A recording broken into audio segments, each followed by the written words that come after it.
Chapter 1071. The receding sword cave. Master did not say a word. He coldly stared at this old man who liked to eat, sleep, and curse Baelyang with an expression that said, "If you have something to fart with, just say it." Wei Jin was depressed, but he still slowly said, "Our stronghold is not as hard to find as Immortal Coffin Cave. In this battle, there is no need to trouble the cave master. Mount Fuyao will face the 500 soldiers alone, pretending that both sides have suffered losses, and then burn this stronghold to the ground. We hope that the Immortal Coffin Cave master will take us in. Not only is our mountain chieftain willing to serve the cave master, but everyone in Mount Fuyao will also listen to you. As for later, if Yuzhou still does not give up and wants to scour this mountain, we will have nowhere to hide. At that time, it is up to the Immortal Coffin Cave to leave or stay, but we Mount Fuyao will stay and fight to the death. If the Yuzhou army relaxes and does not enter the mountain, Mount Fuyao will not change today's agreement." The receding sword cave master, Mi Fengjie, fell into deep thought. Zhang Juxian was worthy of being called a hero who had occupied a mountain for many years. He laughed freely and said, "Even if the cave master does not believe the verbal agreement of Mount Fuyao, you should believe the 40 swords behind you. At present, the two mountains are evenly matched. After this battle, Mount Fuyao will be greatly weakened. What capital does it have to compete with Immortal Coffin Cave? There is an ancient saying that a mountain cannot accommodate two tigers. Mount Fuyao should have been like this long ago. Today, this saying is true. Only Zhang Juxian's luck is not good. His martial cultivation is not as good as the cave master's, and his luck is far inferior. He has no choice but to admit defeat." Lu Haya silently weighed the pros and cons. Zhang Juxian and Wei Jin, these two old foxes, had no obvious loopholes in their plan. The root of all of this was actually Baelyang's military power. For any Jianghu power, it was too big a monster. Moreover, the king of Baelyang was ranked 6th in the new 15. His retainer, Su Yanbing, was one of the last 5. Even the cavalry commander, Yuan Zuozong, who was not ranked, was one of the top 3 experts in the Liyang army. All of this was where the morale of Baelyang's hidden army lay. Even though Lu Haya was quite proud of his martial arts attainments, he did not even have the luxury of fighting against these people. Lu Haya suddenly heard his master instructing him in a flat tone, "Haya, from now on, you will help Mountain Lord Zhang with your meager strength. Treat it as our Immortal Coffin Cave's welcoming ceremony for our esteemed guest." Lu Haya nodded. The etiquette of receiving a guest was all fake. The real thing was for his disciple to verify it with her own eyes. The meticulous Lu Haya caught a glimpse of Zhang Juxian and Wei Jin from the corner of his eye, and he became even more certain that Mount Fuyao was truly facing a calamity and had no choice but to resort to this. Otherwise, who would be willing to live under someone else's roof? Suddenly, Mi Fengjie said, "Fan Shaochai is a sword Dao talent that I hold in high regard. She is also a disciple that I, Mi Fengjie, must take in for seclusion." Wei Jin smiled bitterly. "Since the cave master has said so, and the Immortal Coffin Cave also has a welcoming ceremony, it is only right for me to present a gift. At this moment, it is equivalent to personally tearing up the life and death agreement. Wei Jin is willing to surrender without a fight. The 2 weapons, the rusted copper sword and the sparrow-tail saber, will also be returned to their rightful owners." Wei Jin raised his hand and called over 2 white-robed boys who were holding the case. He said in a low voice, "Give the rusted sparrow-tail saber to Miss Fan." The 2 white-robed boys looked at each other, and then tears streamed down their faces. It was obvious that they were reluctant to part with it. Even if they were to help their master carry such a famous divine weapon, it would be a great satisfaction. After giving it away, it would be difficult for them to even look at it or touch it in the future. Wei Jin said sternly, "Go!" The white-robed boys did not dare to disobey, and quickly left. Zhang Juxian smiled and asked, "Cave Master, there is something that I don't know if I should say." Mi Fengjie smiled. "Is everyone in Mount Fuyao so bashful? Since we are one family, there is naturally no need to be polite." Zhang Juxian's face darkened for a moment, but quickly returned to normal. Magnanimously, he said, "On Mount Fuyao, a county magistrate from Yanji County has been kidnapped. She seems to be an old acquaintance of Miss Fan. She has taken a liking to him and did not hesitate to fight to the death with Mountain Chieftain Wei." Mi Fengjie interrupted Zhang Juxian's words, coldly saying, "Fan Shaochai is the granddaughter of my Northern Han's great General Fan. She has taken a liking to a 6th-rank official from Beiliang. What is there to make a fuss about? When she gets tired of playing with him, she can just kill him. With her outstanding talent, how could she possibly stop her cultivation for the sake of love? What a joke!" Zhang Juxian was resentful and did not say anything else. Stepping on the setting sun, Su Fengnian carried 2 cages of red-bellied golden pheasants back to the courtyard. At that time, Wang Shiwei had inadvertently revealed a flaw to Wang Xianshan. This seemingly simple and naive woman clearly did not take it lightly. During this time, Su Fengnian was still able to roam about freely, while Wang Shiwei was tightly confined within a courtyard. Hidden sentries were keeping an eye on him. In particular, after news that soldiers were about to enter the mountain spread throughout Mount Fuyao, 2 experts immediately sat down in the courtyard, breathing deeply. This made Wang Shiwei accept life and death. When Su Fengnian entered the courtyard, he was sitting on the steps, drinking in large gulps, exuding a heroic spirit. Su Fengnian was also affected and sat down by his side. Putting down the chicken coop, he took the wine jug from Wang Shiwei's hand and raised his head to take a swig of the strong wine. The dinner after that was exceptionally sumptuous, with plenty of fish and meat. Wang Shiwei chuckled, looking past life and death.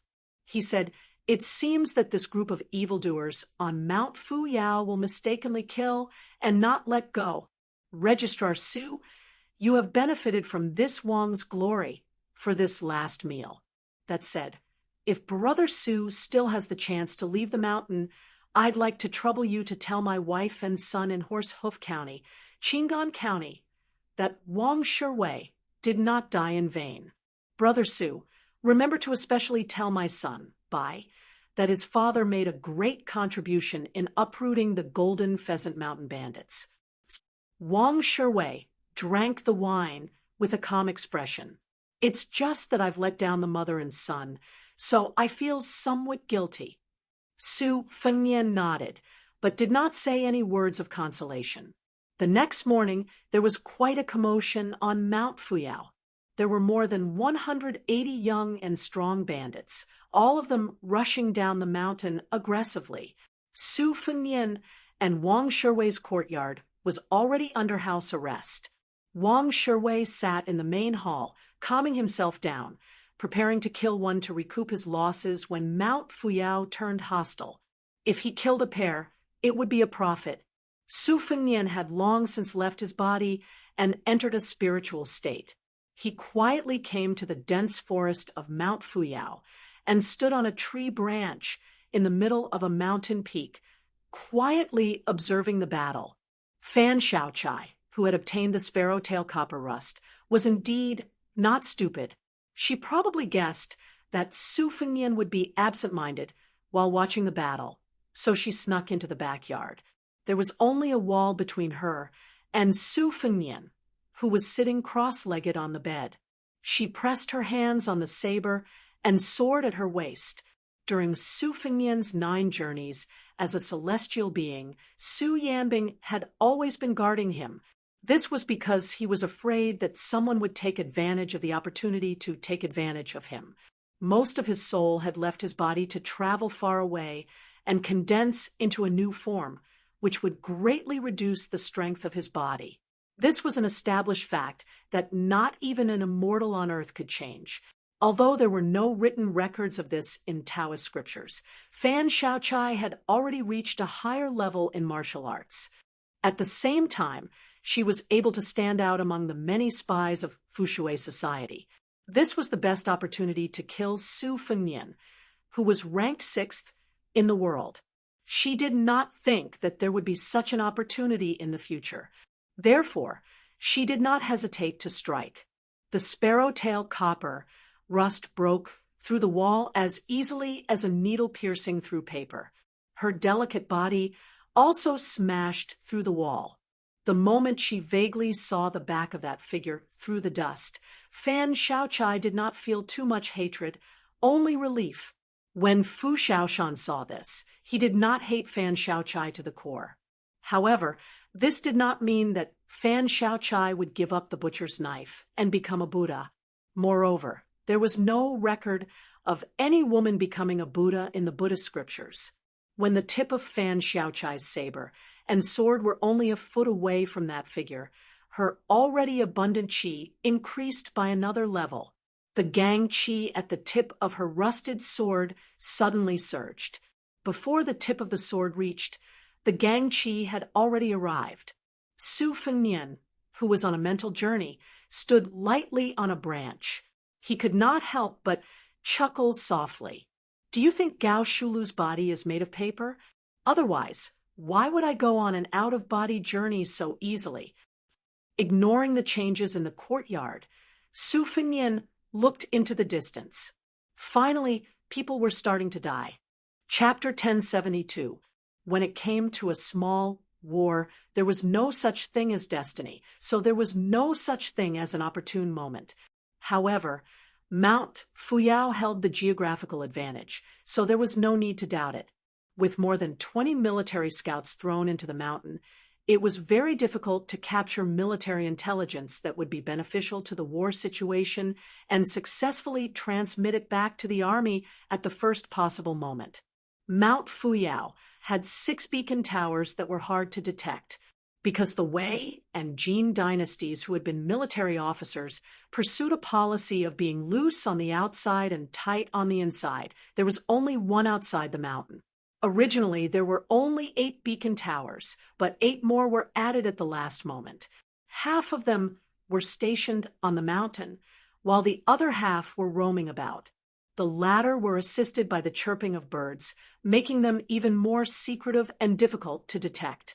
The 108 bandits of Mount Fuyao were divided into 3 groups of troops. The 3rd mountain lord, Nan Baoyu, was the leader. He was an 8-foot-tall, burly man who wielded a pair of gilded sledgehammers. He had the fewest men under his command, only 30. Every one of them was nimble and strong, armed with short sabers and bows and arrows. They truly had the air of a dismounted crossbowman. They formed a fan shape and swiftly advanced forward. Several cautious military scouts quickly came into contact with these bandits. Because there was no such thing as who was in the open and who was in the dark, it was a close combat battle. The scouts' saber technique carried the distinct style of Beiliang's army, concise, practical, and most importantly, desperate. The burly bandit, whose martial arts were superior to the scouts by a level, was clearly not used to this kind of life-for-life fighting style. However, he relied on his superior technique and agilely moved around like an ape in the forest. He opened up a distance and waited for an opportunity to attack again. The scout was unable to get close and did not blindly attack. After a Mount Fuyao bandit found an opportunity to slash his shoulder with a saber, he gritted his teeth and forcefully fired his short crossbow. The bolt brushed past the man's cheek and nailed into a tree. This arrow scared the man so much that he broke out in a cold sweat. As he ran, he took out a throwing knife from his waist and threw a series of extremely familiar throwing knives at the heavily injured scout. The scout, whose shoulder had a wound of an inch or so, couldn't dodge in time. Several throwing knives were nailed into his chest and thighs, leaving him on the verge of death. The man moved forward like a mountain snake, drawing an arc in the air as he carefully closed in on the enemy, not giving the scout a chance to fire his crossbow. After he dodged the last crossbow with a somersault in the air, the man standing behind the scout let out a sinister smile, bent his waist, and ran forward. With a raise of his hand, he chopped off the scout's head and kicked the headless corpse over. The man snapped his fingers and received 50 taels of silver, as well as a promise from the mountain chieftain that after he killed this man, he would be able to spend the night with a few beautiful maidservants from the big houses on the mountain. Just as the man was about to raise his saber and leave the scene, he felt a jolt in his heart and his head sway forward. He fell to the ground, dead on the spot. It turned out that 2 crossbow bolts had pierced his chest and the back of his head at almost the same time.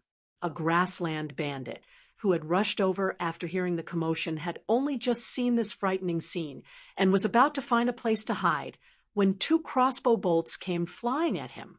The man instinctively dodged one of the bolts, but the other one still pierced through his neck. He slumped against a tree trunk and abandoned his saber, covering his bleeding neck with both hands. The 2 scouts, one on the ground and one under the tree, made a hand signal to each other. After confirming that there were no fish in the vicinity, they continued to move forward stealthily. This was the Bailiang scouts. 3 men make a tiger that was even more adept than the dead man's flying dagger. In the beginning, most of the Sioux family soldiers were born as bumpkins. Not to mention military books. They hadn't even touched the 300 or so books on basic knowledge. Their overuse of idioms had always been widely criticized. However, only those who had died under the cold saber during the spring and autumn period understood the ruthlessness and fierceness of their enemies on the battlefield. After the 20-some scouts came into contact with the first wave of bandits on Mount Fuyao, 8 of them died. Using their cooperation, they easily killed the other 9. It seemed like they were evenly matched, but if the 3 scouts that Nan Baoyu personally slaughtered with his overwhelming brute force were removed, then in reality, even if the Jianghu experts had the advantage in individual combat strength against the veteran soldiers who used battle formations to find loopholes and fill in the gaps, it was easy to see who had the upper hand in the battle. What's more, 4 of them had successfully circled to the back of Nan Baoyu's fan-shaped defensive line. Finally, 2 of them returned to Bishan County's Wei by Shank and successfully reported the battle situation to Yanji Commandery's Yushui Commandery's Su Zhen. This time, Su Zhen personally led nearly 100 armored soldiers into the mountain to exterminate the bandits, including half of his scouts. Hearing the approximate number of casualties, this commandery, who had real power and bright armor, tightly pursed his lips with a gloomy look in his eyes. He waved his hand to indicate that the scouts could bypass the first battlefield and enter the hinterland of Mount Fuyao until they encountered the second group of bandits. Su Zhen's unit was an ordinary number 5 army in Yanji Commandery, which was ranked in the middle of Yuzhou. However, the scouts trained by Su Zhen, who used to be White Horse Scouts of Northern Liang, were very famous in Yuzhou, and he was proud of it. Some of his old comrades, who had returned to the border with him, always liked to bet with him. If they lost the bet, they would shamelessly ask for the scouts under Su Zhen's command. As a result, after entering the mountain, nearly half of his scouts died. This commandery Su Zhen didn't do anything in exasperation. Instead, he just took off his new horse war cold saber and lightly licked the blade with his tongue with a bloodthirsty look. Being able to become a White Horse Scout, Su Zhen was naturally a senior cavalry soldier. Therefore, even though the local commandant should follow the law of wearing a White Horse cold saber, he still secretly gave away to the commandant above him. Of course, for this reason, Su Zhen also cut off 2 pieces of meat to show his filial piety. Looking ahead, Su Zhen grinned. After knowing that the commandant who had known him for 10 years knew that the 2 brats were fledglings who had only been scouts for less than half a year, It was said that he was so angry that he threatened to kick Su Zhen out of the mountain. His mother even dared to cheat an old sergeant. Besides Bai Shank, Su Zhen also had Feng Guan, the county magistrate of Bishan County, who insisted on joining in the fun. Su Zhen didn't like him, so he didn't care about his limp after dismounting. After entering the mountain, he moved as fast as he should. This weak scholar probably had quite a few blisters on the soles of his feet. However, Su Zhen didn't care whether he lived or died. For the sake of county magistrate Bai, he didn't mind sharing some military merits with him. The two deputy commandants each led a light armored infantry soldier. Taking the lead, they watched covetously, waiting for their leader, Su Zhen, to give the order. Because Su Zhen was worried about the 400 patrolmen in Qingan County and Tuaji County, he needed to personally oversee the situation. He trusted Bai Shank, the county magistrate, and Song Yu, the descendant of a large clan, who he knew well. However, although these two young men had the ability, it was a pity that they didn't have enough reputation to convince the wily old fox leaders of the two counties. Marching and fighting an army wasn't a child's play on paper.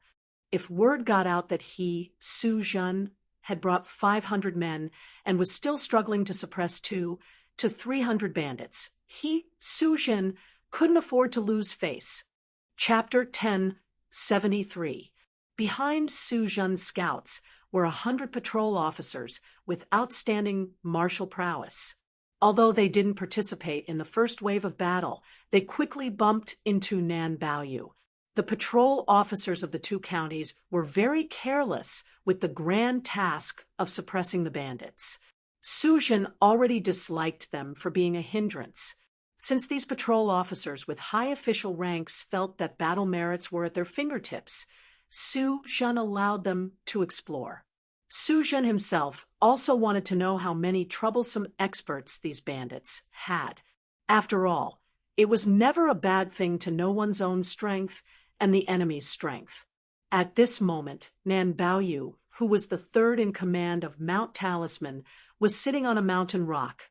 He let 2 nimble scouts do a head count. Out of 30 brothers, 9 had left. The key point was that they didn't even get a single advantage.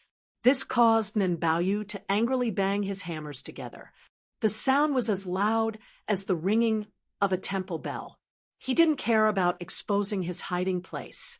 However, the battle didn't give Nan Baoyu, a third-rank expert who was not far from the threshold of master, much time to breathe. Soon, a scout reported that a large group of soldiers had arrived. Nan Baoyu asked how many people there were, but the scout wasn't a proper scout. When he saw a dozen or so patrol officers appear in his line of sight, he was so scared that he immediately turned around and ran. How could he give an accurate number? As the master of Mount Talisman, Nan Baoyu knew his own strength. He snorted coldly and didn't argue with him. He strode forward and took the lead to crash into the thick line of patrol officers. Did they really think that just because he wasn't a master, he could crush him as he wished? There were more than 100 patrol officers, led by 4 experienced guards. They didn't know the essence of battle formations, but they knew a little bit about it. Formations might seem like a mess in the eyes of experts, but at least there was something for show. For the 4 leaders to be able to stand out in a county and dare to personally take risks, they definitely had some martial arts skills. The patrol officers beside them were the elites of Qingan County and Yanji County. They often participated in street battles, so the gap between them and Linzhan was much smaller than the gap between them and the cavalry battle. The combination of sabermen and archers was still quite suitable. Therefore, when they saw the burly old man carrying a pair of sledgehammers charging out like a wild horse, after the guards gave the order, the bows and arrows shot out in an orderly manner from the gaps between the trees like ladles of water splashing down on his head. Nan Baoyu laughed unscrupulously. Relying on his sturdy physique as a third-pin martial artist, he wildly swung his gilded sledgehammers, which flashed with golden light. He didn't even bother to dodge some of the weak arrows, so they only scraped his body, causing him to bleed. His eyes were bloodshot as he ran forward with his head lowered. Two bandits, who had never experienced such a battle before, were immediately shot out like hedgehogs. When they fell to the ground, the front half of their bodies were full of arrows. Under the command of a young martial art master from Talisman Mountain, they hastily split into two groups and rapidly advanced from the left and right sides. They were bound to scatter the arrow formation first. Some of the bandits who practiced lightness skill were especially nimble. Every time they swept forward, they would land behind a thick tree trunk between the gaps of the arrow rain. With this kind of advance, their losses were not great. In addition, with Nan Baoyu drawing the enemy's attention, even if victory was not in their grasp, they were at an absolute disadvantage in terms of numbers. In any case, they were far from being defeated like a landslide. That young master was none other than Lu Yu, the disciple of the immortal master from Mountain of Talismans, Wei Jin. He was the #1 contributor to the prison break in Bishan County. He was the only bandit who charged forward from the front. Since his master was Wei Jin, who was proficient in talismans, Lu Yu, who carried an ancient mahogany sword on his back, naturally knew many secret techniques of Taoism. Piece after piece of yellow paper flew out of his sleeve, planting Xiantong talismans that he had painstakingly crafted on the tree trunks. He softly spat out a tut word, and with a twist of his wrists, two large trees suddenly fell toward the patrolling officers. Not a single person was crushed to death, but it somewhat disrupted the originally tight formation. Lu Yu continuously threw out yellow paper talismans from his sleeve and chanted incantations. As if possessed by spirits, the trees collapsed wantonly. As a result, the bandits who were running on both sides became increasingly relaxed. A few of them who were proficient in lightness skills even whistled contentedly, since it was a matter of life and death that they could not escape from. Those who were afraid of death would die faster. This was a principle that the bandits of Mountain of Talismans understood more deeply than the patrolling officers. Moreover, one side was here to gain military merit, while the other side was forced to do something desperate. Putting the overall situation aside, just based on the mental strength of both sides, the difference in strength was obvious. Although the 4 patrolling officers tactfully chose to engage in a battle of attrition rather than overestimating their own strength, when faced with Nan Baoyu, whose battle prowess was comparable to that of an ordinary border army captain, it was inevitable that they would find it difficult to deal with him. Nan Baoyu took the risk of being rescued, slashed open his back with a saber, and struck out with 2 hammers, crushing the head of an old patrolling officer into pieces. Blood splattered all over his body, and he casually threw out a hammer, smashing a patrolling officer who was stunned for a moment and had no choice but to use a saber to block his chest, causing him to spit out a mouthful of blood. His body crashed into a tree and swayed uncontrollably. Just as he was about to stand up with difficulty, Lu Yu, who was behind Nan Baoyu, used a talisman as a weapon, cutting into his face. His face was badly mutilated, and he was on the verge of death. His end was particularly miserable. Lu Yu leapt high into the air, and the last dozen or so talismans he kept at the bottom of his sleeves flew out. Nan Baoyu, who only had a gilded sledgehammer left, carelessly wiped away the blood on his face.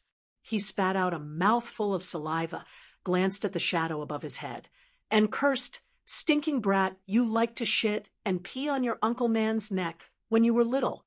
You don't wear open-crotch pants anymore. You still haven't changed your thieving nature." Lu Yu swept into the patrolling officer's formation. His unsheathed peach wood sword seemed to have no edge, but with a sweep of his sword, he chopped off the heads of 2 patrolling officers at the front. Lu Yu lowered his head and bent over, one hand supporting the corpses. He continued to charge forward, and the peachwood sword in his hand killed another patrolling officer at his side. The two patrolling officers, who had luckily escaped death under Nanbao's hammer, looked at each other and nodded. Neither of them retreated a single step. It was not that they were not afraid of death, but that they could not retreat, and were not willing to retreat. The men of Bailiang, regardless of whether they were officials or bandits, might not usually show it, but when faced with death, they all had the same strength of character and courage. A few days ago, most of the Bailiang natives who had been raised by the Zhong men court had gone to their deaths. They did not ask why. They did not ask why that bastard young king was so cold-blooded, nor did they ask whether they deserved to die, whether their deaths were worth it. They simply died in the midst of assassination. Those who dragged out an ignoble existence were often outsiders. The 100 patrolling officers clearly did not anticipate that such a situation would occur. Attacked from 3 sides by the bandits of Mount Fuyao, how many of the 100 people would be left? The answer came to light very quickly. There were only 6 people standing in front of Commandant Su Jun. They were the faces of the 6 leaders, all of whom looked very young and immature. This meant that in less than an hour, 4 out of 4 patrolling officers from the 2 counties had died, and they were all the most capable people. County Magistrate Feng Quang sucked in a breath of cold air, his timidity thick. Su Jun's face was expressionless. He raised his hand and waved. There was no need for this commandant to say another word. Those patrolling officers did not dare to fight for merit, and obediently fell behind the 100 armored soldiers. Su Fengnian stood on the tall branch from beginning to end, but he turned his head and glanced back. The movements at the front of the mountain had all entered his eyes. But if nothing unexpected happened, no matter how brave and skilled the soldiers led by the commandant were, they would not be able to take down Mount Fuyao that was allied with the immortal coffin cave. But Huang Fuxi's troops had also arrived at the back of the mountain. 100 crossbowmen and 1,000 elite infantries of Yuzhou province in the truest sense. There were also 1,000 light cavalry outside the mountain, responsible for chasing down the fish that had escaped the net. Su Fengnian smiled. Wang Shiwei had made him regain his confidence in the Yuzhou officialdom, and that commandant's mere 20 scouts had caused him to have a whole new level of respect for the commandants of Yuzhou. Right now, he, Su Fengnian, could go to the Beimang Imperial Palace alone and start a massacre. He might even be more domineering than Chao Chongqing going to Great Peace City. But if he truly wanted to protect the door to the northwest, Su Fengnian needed something other than the 300,000 cavalry at the border. Chapter 1074. Zhang Juxian had already left the mountain and was personally in charge of the 2nd group of mountain guards. Immortal Master Wei Jin was in charge of bringing up the rear. He could still stand at the mountain gate and look into the distance. Something was better than nothing. It was already noon. Next to the old man stood the most precious woman on Mount Fuyao, Zhang Shanshan. Zhang Shanshan didn't know why her father would give her such a vulgar name. As for her mother, whom she had never met and never had a chance to talk about, she only knew of the memorial tablet in the mountain temple. When Mi Fengjie returned to the immortal coffin cave with one of Zhang Shanshan's trusted aides, Zhang Shanshan felt that the situation was out of her expectations. Her master, Wei Jin, who had always been calm in the face of danger, began to show a strong sense of uneasiness. The old man, who had lost his rusty sparrow tail, placed one hand on the white jade arch of the mountain gate. He hesitated and asked softly, "Shanshan, do you know who gave you this name?" Zhang Shanshan was puzzled. "Is it not my deceased mother?" Wei Jin shook his head and sighed. "Of course not. Everyone on Mount Fu Yao knows that I was once a capable lieutenant under great General Gu. All these years, I have joked with all of you that I retreated in the face of adversity because I wanted to protect myself. In reality, it was not like that. Although Great General Gu had disbanded all his troops, he had gone to Great Peace City to become the Minister of War. The imperial court had never thought of getting rid of this great general once he had outlived his usefulness. Thus, most of the old generals of Gu's army, whether in the imperial court or outside, lived well. They did not need to hide to avoid trouble. It was just that there were not many old people on the mountain, and later on, many of them left. The young people did not know much, so they believed whatever I said. In reality, when the imperial court weighed the pros and cons, they decided to give Su Shao the title of King of Bailiang and not Great General Gu the title of vassal of Bailiang. They both had a backup plan. If Great General Gu was the King of Bailiang and Su Shao was the Minister of War, then Mount Fuyao, whose original name was Mount Jinji, should have been Su Zhao's trusted aide standing here. Zhang Shanshan was flabbergasted. He asked in a trembling voice, "Then my father—" Wei Jin's heroic spirit suddenly overflowed. He laughed and said, "Your father, his real name is Zhang Gonglian, one of the great General Gu's personal 6 horsemen, a man who has personally slaughtered several spring and autumn vassal kings. Little girl, all these years, you've always complained that your father isn't heroic enough. Being a bandit doesn't make him a true hero. Your father has a belly full of grievances, but it's not good for him to tell anyone. This secret, I can't even tell you. I originally planned to bring it into the coffin with me." The old man muttered to himself. According to military books, the Golden Chicken Mountain is a dead place. Logically speaking, there are several other places on the road of Bailiang that could be more flexible than the Golden Chicken Mountain. But without exception, all of them were easily uprooted by that cripple Su Shao. Every time one of them was uprooted, lame Su would spread the word that he would ask the imperial court for war horses, provisions, and salaries. The emperor of the Zhao family would have to give them to him. This was probably the source of Butcher's confidence. Under his watch, wouldn't he be able to do whatever he wanted? Over at the front of the mountain, if I'm not mistaken, many people have already died. And such things have already happened many times.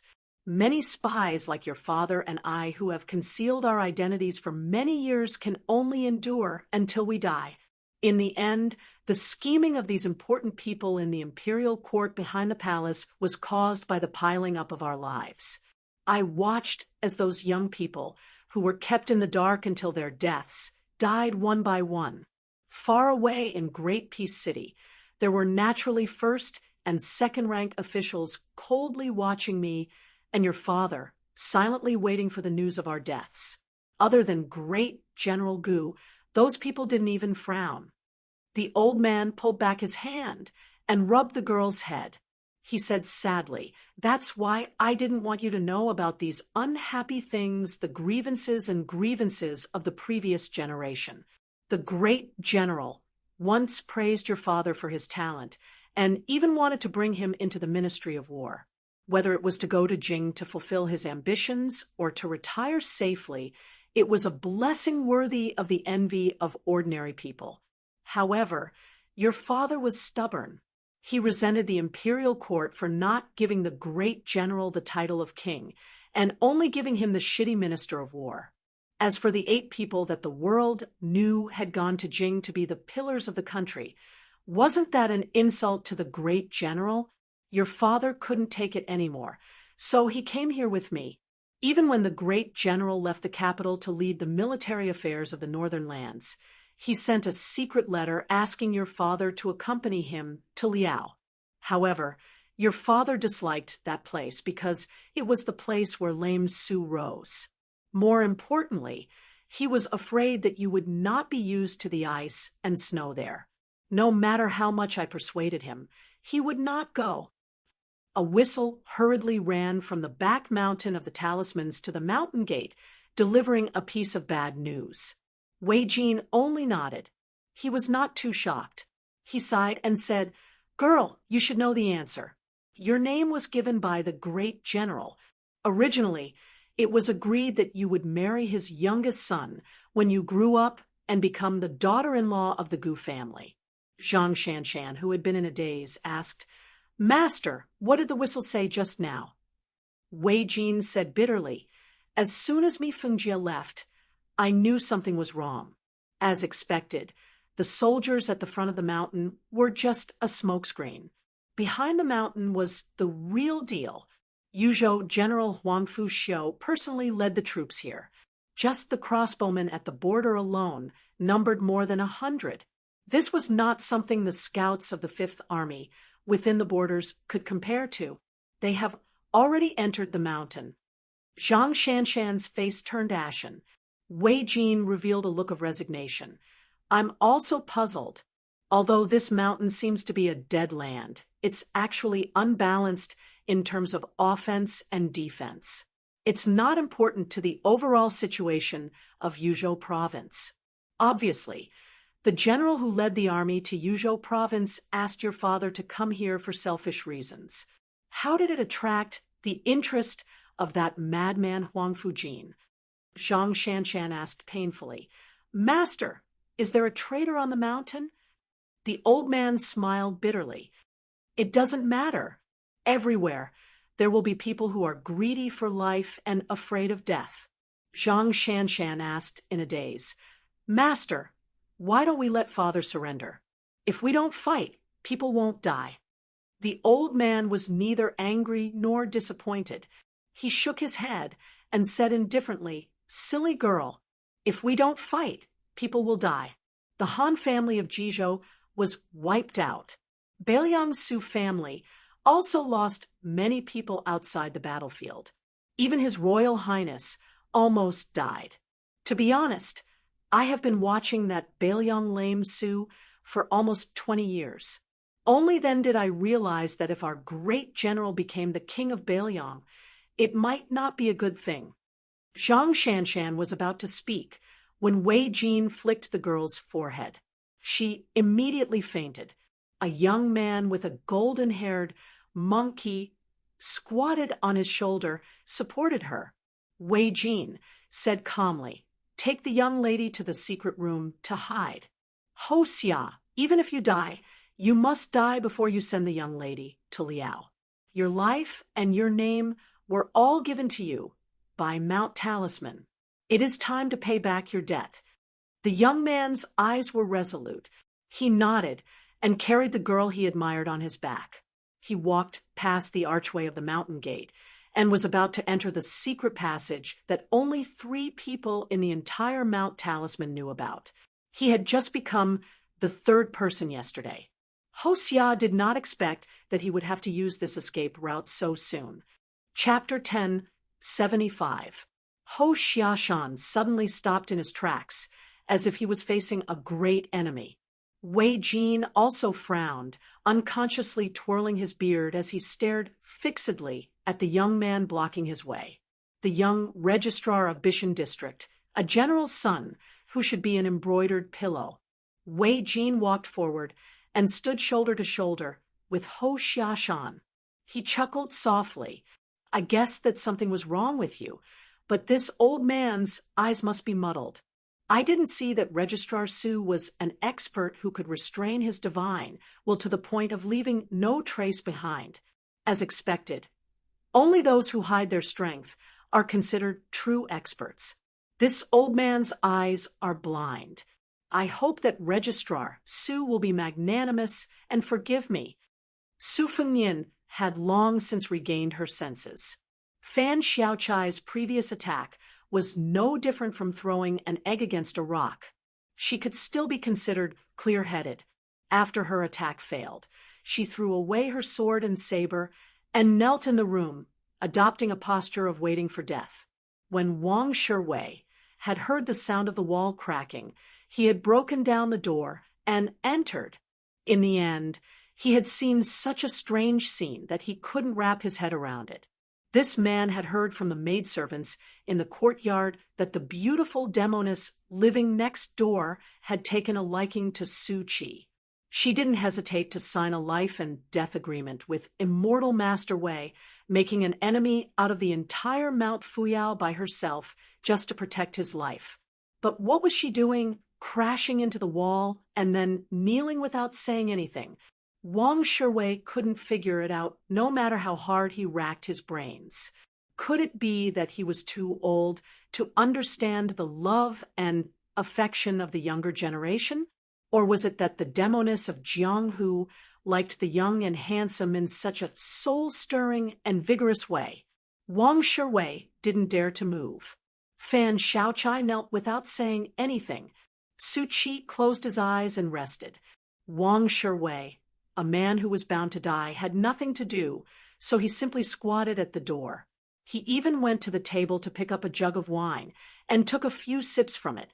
When Su Fengnian came back to his senses, he got off the bed and smiled at Wang Shiwei. He didn't explain anything. Wang Shiwei tactfully didn't ask.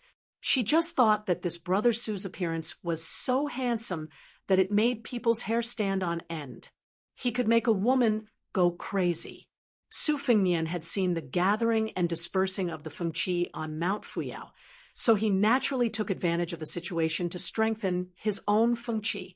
Imperceptibly, he made up for the loss he suffered when he forcefully traveled to Beimang for the 10th time in the restaurant. At his level, the depth of the Fengqi in the pond was no longer important. Just like a tycoon, he no longer needed to think about increasing his income and reducing his expenditure to increase the thickness of his family's property. Instead, he focused on seizing the wealth beyond the area where he had a foothold. When the picture scroll of a first-rank martial artist was gradually unfurled and stretched to the end of the celestial phenomenon, or even the last level of the Earth's immortal realm in the eyes of the world, one would know that there were still some rules and restrictions for the so-called land immortals. What Su Fengnian needed to do now was to sort out the veins and veins, peel back the silk from the cocoon, and remove these restrictions to achieve true freedom. This was the main reason why second sister Su Weisheng allowed Su Fengnian to laze around on this trip to Yanji County. She deliberately wanted him to not think about military and national affairs. She wanted him to see more of the suffering of the people who were not so high and mighty, and to see more of the daily necessities of the people of Beiliang. She wanted Su Fengnian to know that he, the king of Beiliang, did not shoulder the burden for the sake of the Su family or even for the sake of Su Shao. In life, people always wanted to climb a mountain and reach the highest point so that they could see how small the other mountains were. However, very few people would turn back to look at the foot of the mountain, much less walk back to the foot of the mountain. Wudong's Hong Shixiang was different. Therefore, with one step, he was a celestial phenomenon, and with another step, he was an immortal. When Su Fengnian was lost in thought for the 6th time, he went to Little Lotus Peak and sat on the back of the tortoise camel. He leaned against the stone tablet and raised his head to look at the sky.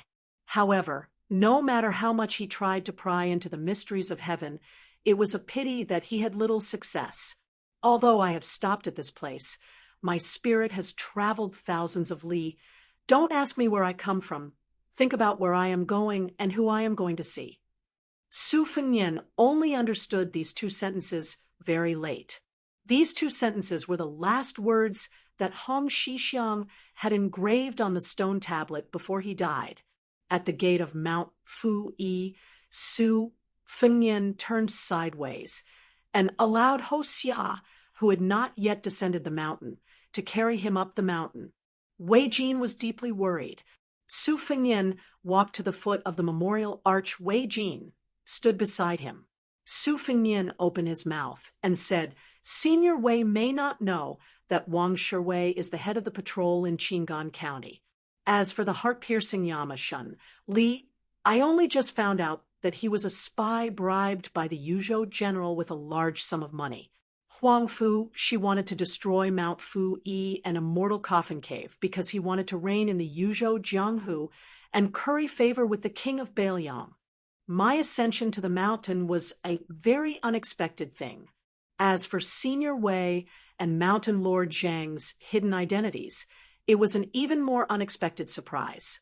To tell you the truth, my ascension to the mountain has indeed sped up the destruction of the two mountains. Originally, Huangfu, she still had about half a year before he made his move. Immortal Master Wei, who had been holding back because he was not completely certain, squinted his eyes and smiled. "Oh, this old man said that you have a unique constitution. You hit the nail on the head. You really are a big fish with a frightening identity. Are you the son of Administrator Li Gongda Li Hanlin? If not, this old man really can't think of any young man in the Bailiang underworld who is worthy of the Yuzhou general personally making a move." Su Fengnian smiled and said, "Not far from it." Wei Jin frowned and said, "The grandson of the king of Beimang's northern courtyard, Su Beiji?" Su Fengnian smiled and said, "Even Provincial Governor Su can point at my nose and scold people. Senior Wei, don't guess any more. Why don't you accompany me to the Immortal Coffin Cave?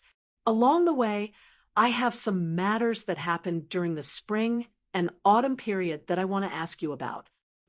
Wei Jin glanced at the relaxed young man from the corner of his eyes. His heart was already in turmoil.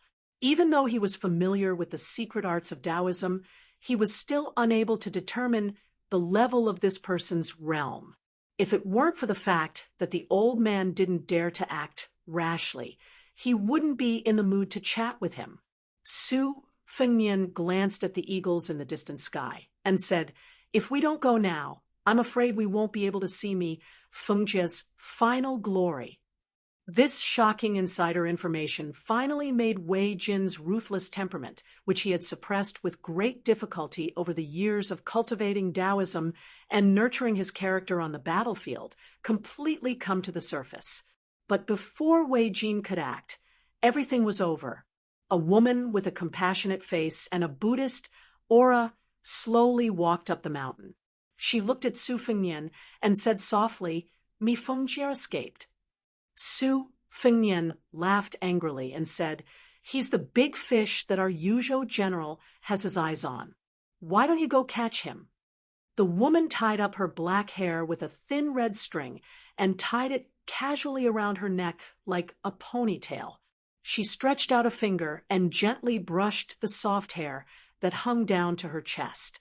Her eyes were calm. Su Fengnian wasn't so thick-skinned as to order her around like a servant. He could only laugh at this female bodhisattva's inaction. Then, with a tap of his foot, he disappeared in a flash. Wei Jin could be considered an old man who had lived through the vicissitudes of life. After all, he was a generation older than Zhang Gonglian, who used the pseudonym Zhang Juxian. But the disappearance of the young man beside him without any warning and without any fluctuation in his qi was even more unbelievable than hearing that Mi Fengjie had silently ascended to the first level of Finger Xian. The receding sword cave, Master didn't hesitate at all. He abandoned his lair, carried 36 swords, and fled for his life. Trees die when they move, but people live when they move. He had painstakingly stayed at the threshold of the first level for 16 years, comprehending the 24 swords that he thought were full of spirit. Only then did he cross that step. But after that, he used only 2 years to ascend to the Finger Xian realm. In the short span of 2 years, he had obtained 12 new swords.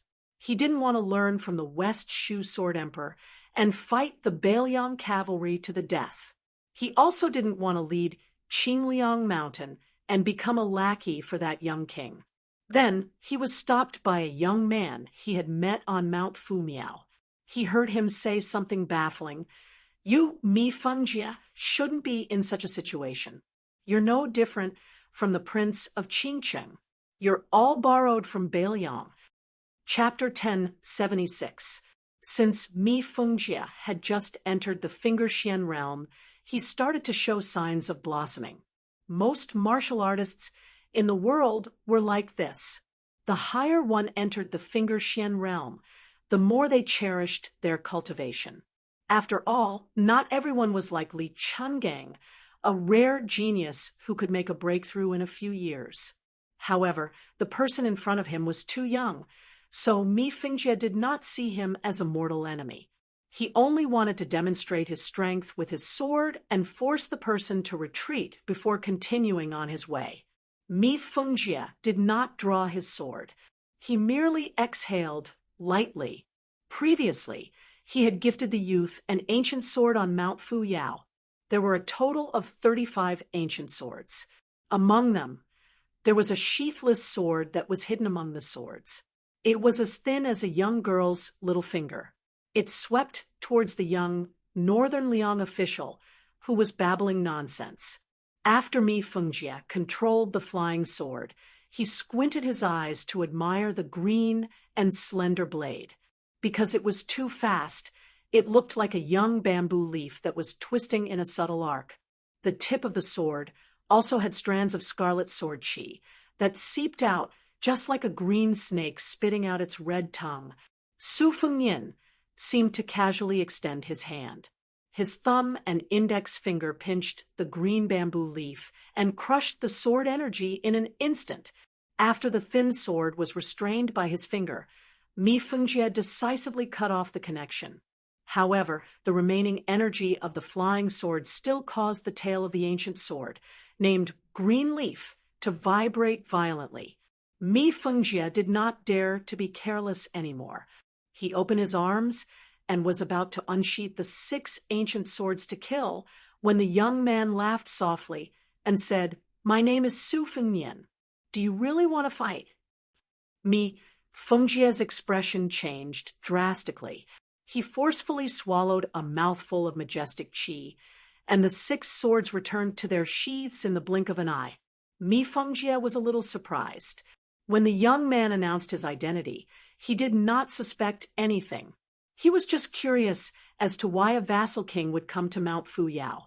"You are the 6th in the world. Are you going to make things difficult for me, a finger Xian swordsman? Are you going to put aside your military affairs and come to the deep mountains for this reason?" Mi Fengjie smiled and said, "The king of Bailiang is so free and elegant that he wants to lower himself to the same level as a few bandits." Su Fengyin threw away the precious ancient sword, with its sword embryo destroyed. Ignoring the hidden sarcasm in the words of the master of the profound sword cave, he asked, "Song Nianqing of the Dongwei sword pool used 14 sword moves before he died. Do you want to learn them? If you want to learn, you can stay in Bailiang and serve this king. Tide Listening Pavilion has secret manuals from the 6th floor down for you to read." Mi Fengjie's face was gloomy. No one knew what he was thinking, so he didn't say anything. Su Fengyin smiled and said, "When you reach Celestial Phenomenon, you can leave Bailiang at any time. This king can promise you that even if there is a battle to the death, this king won't put you in danger, much less send you to the border to fight. It's just that there are some people you need to protect in secret.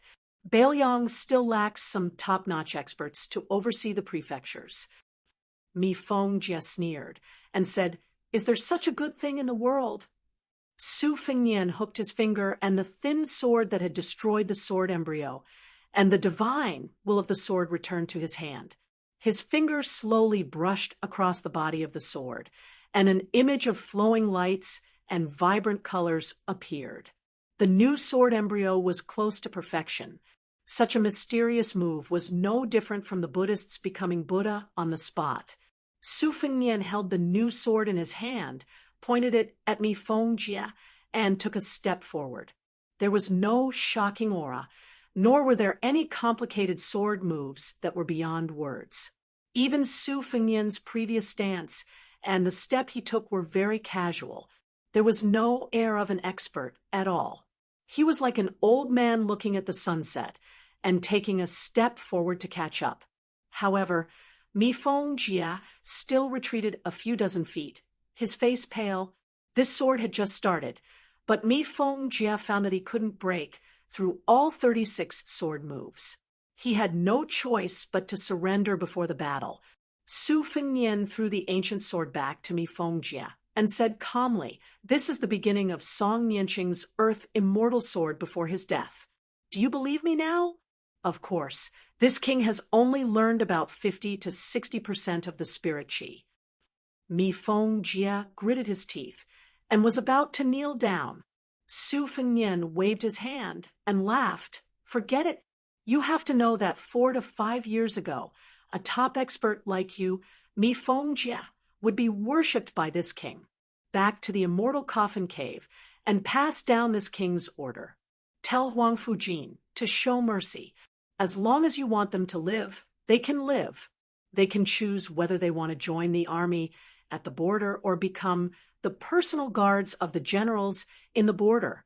As for the wealth that the immortal coffin cave has accumulated over the years, just treat it as the salary for the troops sent from Yuzhou to Mount Fuyao." After Mi Feng Jie left, Su Fengnian carried a tree branch back to the smoke-filled Mount Fuyao and sat at the entrance. Wei Jin went down the mountain to report the battle situation to the mountain chieftain, whose real name was Zhang Gonglian. This place was already in a precarious situation from the front and rear.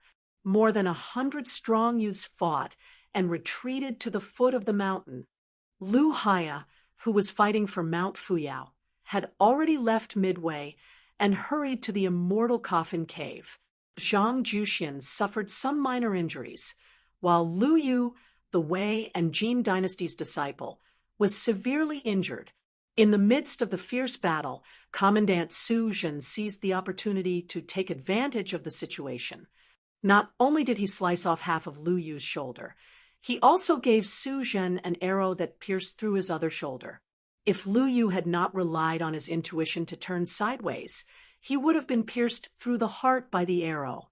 Originally, with Zhang Juxian and Nan Baoyu as the stabilizing force, even if Mount Fuyao was at an absolute disadvantage in terms of numbers, they could still repel Su Zhen's 100 armored soldiers. However, Fan Xiaochai and Wang Shiwei had suddenly joined the battle. Their unreasonable interference had caused the Twin Hammer's fierce man, Nan Baoyu, to lose his life. Nan Baoyu had swung his sparrow-tail saber at the young woman, and the 200-gene man had been lifted into the air by the arc saber. The rustic copper sword that Fan Xiaochai had just obtained had also stabbed Nan Baoyu in the chest over a dozen times. His heart had been minced into pieces, and a ghastly hole the size of a bowl could be seen on his body. The she-devil pulled out her saber and dropped the corpse. When she dragged the saber towards Zhang Juxian, the tip of the saber drew a bloody groove on Nan Baoyu's body. From his abdomen to his forehead, a bright red line appeared. After she joined the battle, Zhang Juxian was entangled. It was at that time that Lu Yu was ambushed by Commandant Su Zhen. This group of soldiers relied on their well-coordinated elite infantry to advance steadily. Their weapons and crossbows and their coordination in formation were far superior to the grassland bandits of Mount Fuyao, who only knew how to fight with brute force. Moreover, the 100 armored soldiers were followed by the patrolmen who picked up the slack.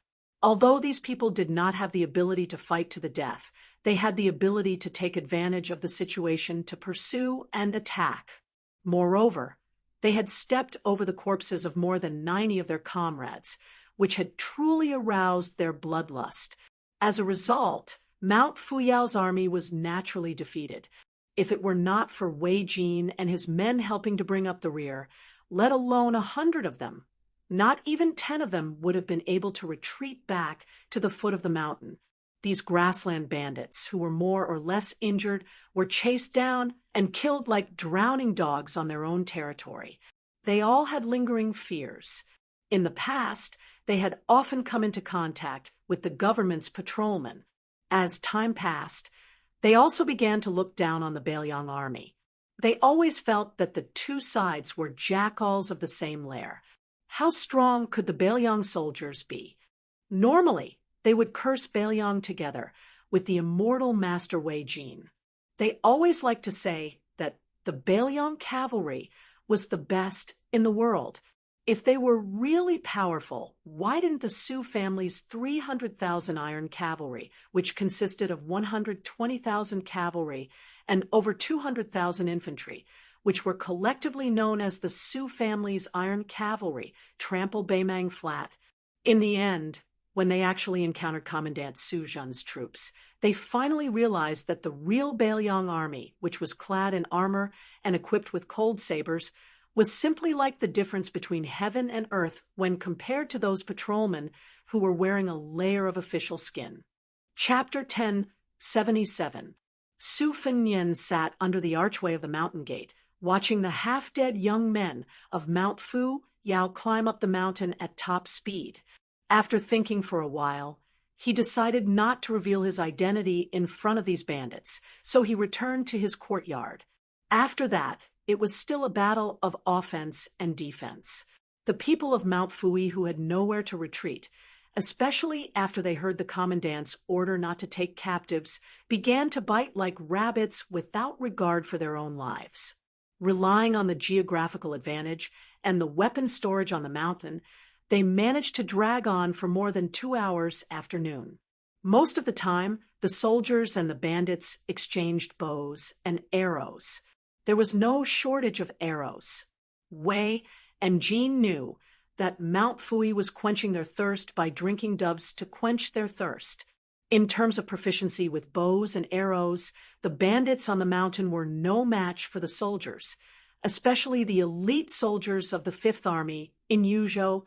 However, if they did not use arrows to block the path, Mount Fui could gain the upper hand in the early stages of the battle.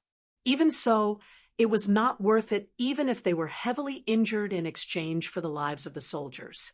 After all, the enemy still had more than 400 people, some women, children, servants, and odd-job workers who could not escape in time at the edge of the mountain resisted with all their might.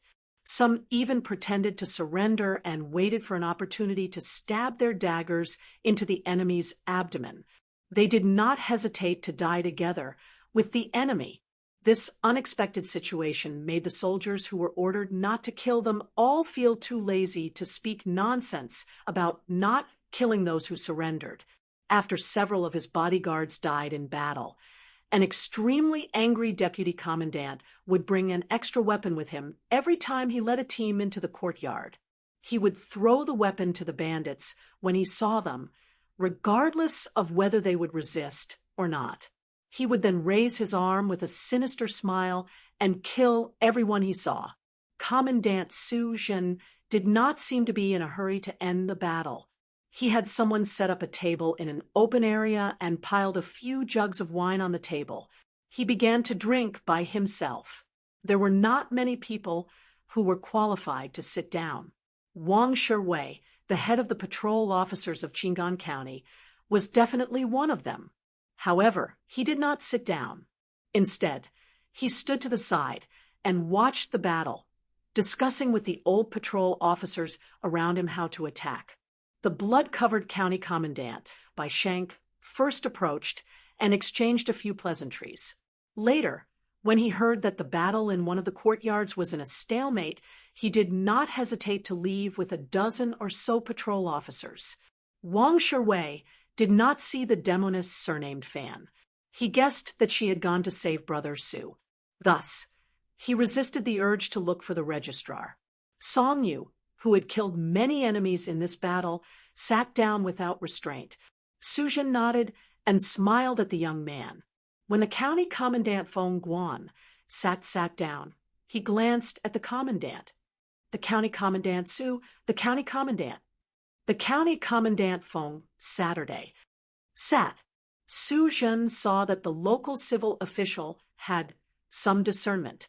The commandant, who had crossed his legs, reached out and pushed a jug of wine. Only then did Feng Guan dare to sit down. He picked up the jug and poured himself a cup of wine. He took a big gulp. After suppressing his shock, he leaned back in his chair and felt his entire body relax.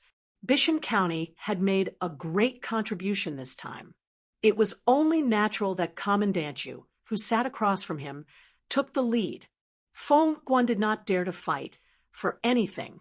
The patrol officers of the two counties had also put in a lot of effort. But then again, Bishan County had not been idle this time. Feng Guan, was the county commandant. He had not hesitated to take the risk and personally entered the mountain. Thus, it was only a matter of time before he went to Yenji County and gained real power. Feng Guan raised his cup to Commandant Su. He then leisurely savored the aftertaste of the wine. He turned his head to look at the fighting in the distance, as well as the wails that filled his ears. He smiled and wondered if he had become a Confucian general who talked and laughed wittily with the smoke of war above his head. It would be better if this battle was fought slowly. Only then could that young registrar of Bishan, who had good fortune with women, die more cleanly and not have the chance to become a fish that escaped the net. Bishan County had a vacant registrar of Bishan. At the same time, there was an extremely beautiful widow. Wasn't this killing two birds with one stone for him, County Commandant Feng? After another hour, a large group of soldiers wearing bright armor and carrying crossbows suddenly appeared. Wang Shiwei was stunned. How could there be crossbowmen in Mount Fuyao? The leader was a young man with a saber. He had a dignified appearance. Physiognomy books said that this kind of man who looked like a woman was mostly blessed with good fortune. Just as Wang Shiwei was puzzled, he saw the arrogant commandant, Su Zhen, suddenly stand up and stride forward. He respectfully cupped his fists and said in a deep voice, "Commandant Su Zhen of Dusk County greets Commander you." No matter how arrogant Su Zhen was, he didn't dare lower his guard in the slightest when he took a fancy to this person.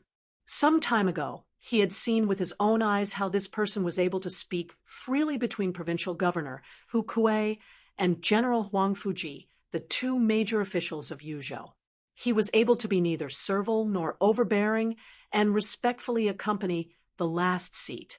At that time, Su Zhen had clicked his tongue in wonder. Afterward, when he asked the old sergeant, who was already a commandant, he found out that this young talent was the most eye-catching one among the scholars who went to Liangliang. He was the legitimate eldest grandson of the Yu family of Guangling, Yu Wandao. The old sergeant even mysteriously said that the king of Beiliang was also full of praise for this person's Liangzhou Big Horse song. Therefore, it was a fact that Yu Wandao's meteoric rise in Yuzhou was set in stone. Su Zhen was only a commandant. How could he dare to do anything in front of this young crossbowman commandant? Yu Wandao returned the salute with a warm smile. He said, "Commandant Su, you've worked hard. General Huangfu has already destroyed the immortal coffin cave and will soon arrive at this mountain. At the celebration feast, Yu Wandao will have a good drink with Commandant Su, who has achieved great merit." Seeing that this person didn't have the refined and sour air of a famous scholar, Su Zhen became more and more pleasing to the eye. He grinned. "Well said. My alcohol tolerance is passable, but my alcohol tolerance is without question. As long as Commandant Yu dares to get drunk, I will accompany him until he is drunk." Yu Wandao smiled slightly. Out of the corner of his eye, he saw a person wearing the uniform of a civil official cautiously approach. Yu Wandao, who had not yet gone to the border to obtain military merit, asked with a smile, "Are you County Magistrate Feng of Bishan District?" Feng Guan was overwhelmed by the favor and hurriedly nodded. He didn't know how this young general knew his surname and official position. Yu Wandao didn't continue speaking. With a snap of his fingers, the 40 or so elite crossbowmen behind him entered the battlefield. Su Zhen didn't dare fall behind. He personally led the troops to break through the enemy lines. He was determined to take down Mount Fuyao in one go and leave a good impression on the Yuzhou general. In a courtyard, more than a dozen aggressive patrolling officers broke through the door. Seeing two female servants snuggling up to each other, hiding behind a stone table while shivering, The two leaders looked at each other and smiled knowingly. One of them pulled the hair of the other girl and pressed her against the stone table. Finding the cumbersome clothing troublesome, they tore off their clothes and undid their waistbands, revealing their bare buttocks. Hearing the girl's miserable whimpers, the two leaders of the patrolling officers laughed wildly at the same time. Spending money and drinking wine in a brothel, they couldn't play such a new trick. Just as one of the patrolmen grabbed the girl's slender neck and lifted her back, just as he was about to get on the horse with his spear, he saw a scene that spoiled the mood. The door to the inner courtyard was open, and a young man was sitting inside. There were a few chicken cages at his feet. This grassland bandit didn't run away. Instead, he asked, since there are military merits and rewards, do you think there will be no women after going down the mountain? If I remember correctly, Baelyong doesn't have a city slaughter order. After attacking a city, no one is allowed to disturb the people. The leader of the patrolmen felt that this kid's head had been crushed by the door. He tilted his head and signaled a few of his subordinates to remove the kid's head. His hands weren't idle as he sneered, "Disturb the people? These grassland bandits all deserve to die. I'm getting rid of evil for the people. Once the brothers are done playing, I'll stab them to death." In a daze, the leader's head was pressed down by someone, and he slammed it heavily against the stone table. His head split open, and a crack appeared on the stone table. The other leader of the patrolmen, who had been about to force himself on the girl, met the same fate. The two maidservants, who had just escaped death, sat on the ground and did their best to protect their bodies. Su Fengnian sat on a stone bench and pushed aside a corpse whose head was on the stone table. Fan Shaochai stood at the door and watched this scene quietly. Su Fengnian said to her, "Go and pass on the message. Don't say that it was me who said it.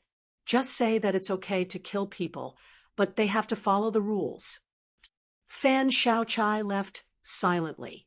Su Fengnian folded his hands into his sleeves. After some thought, he got up and went into the room to pick up 2 loose outer robes.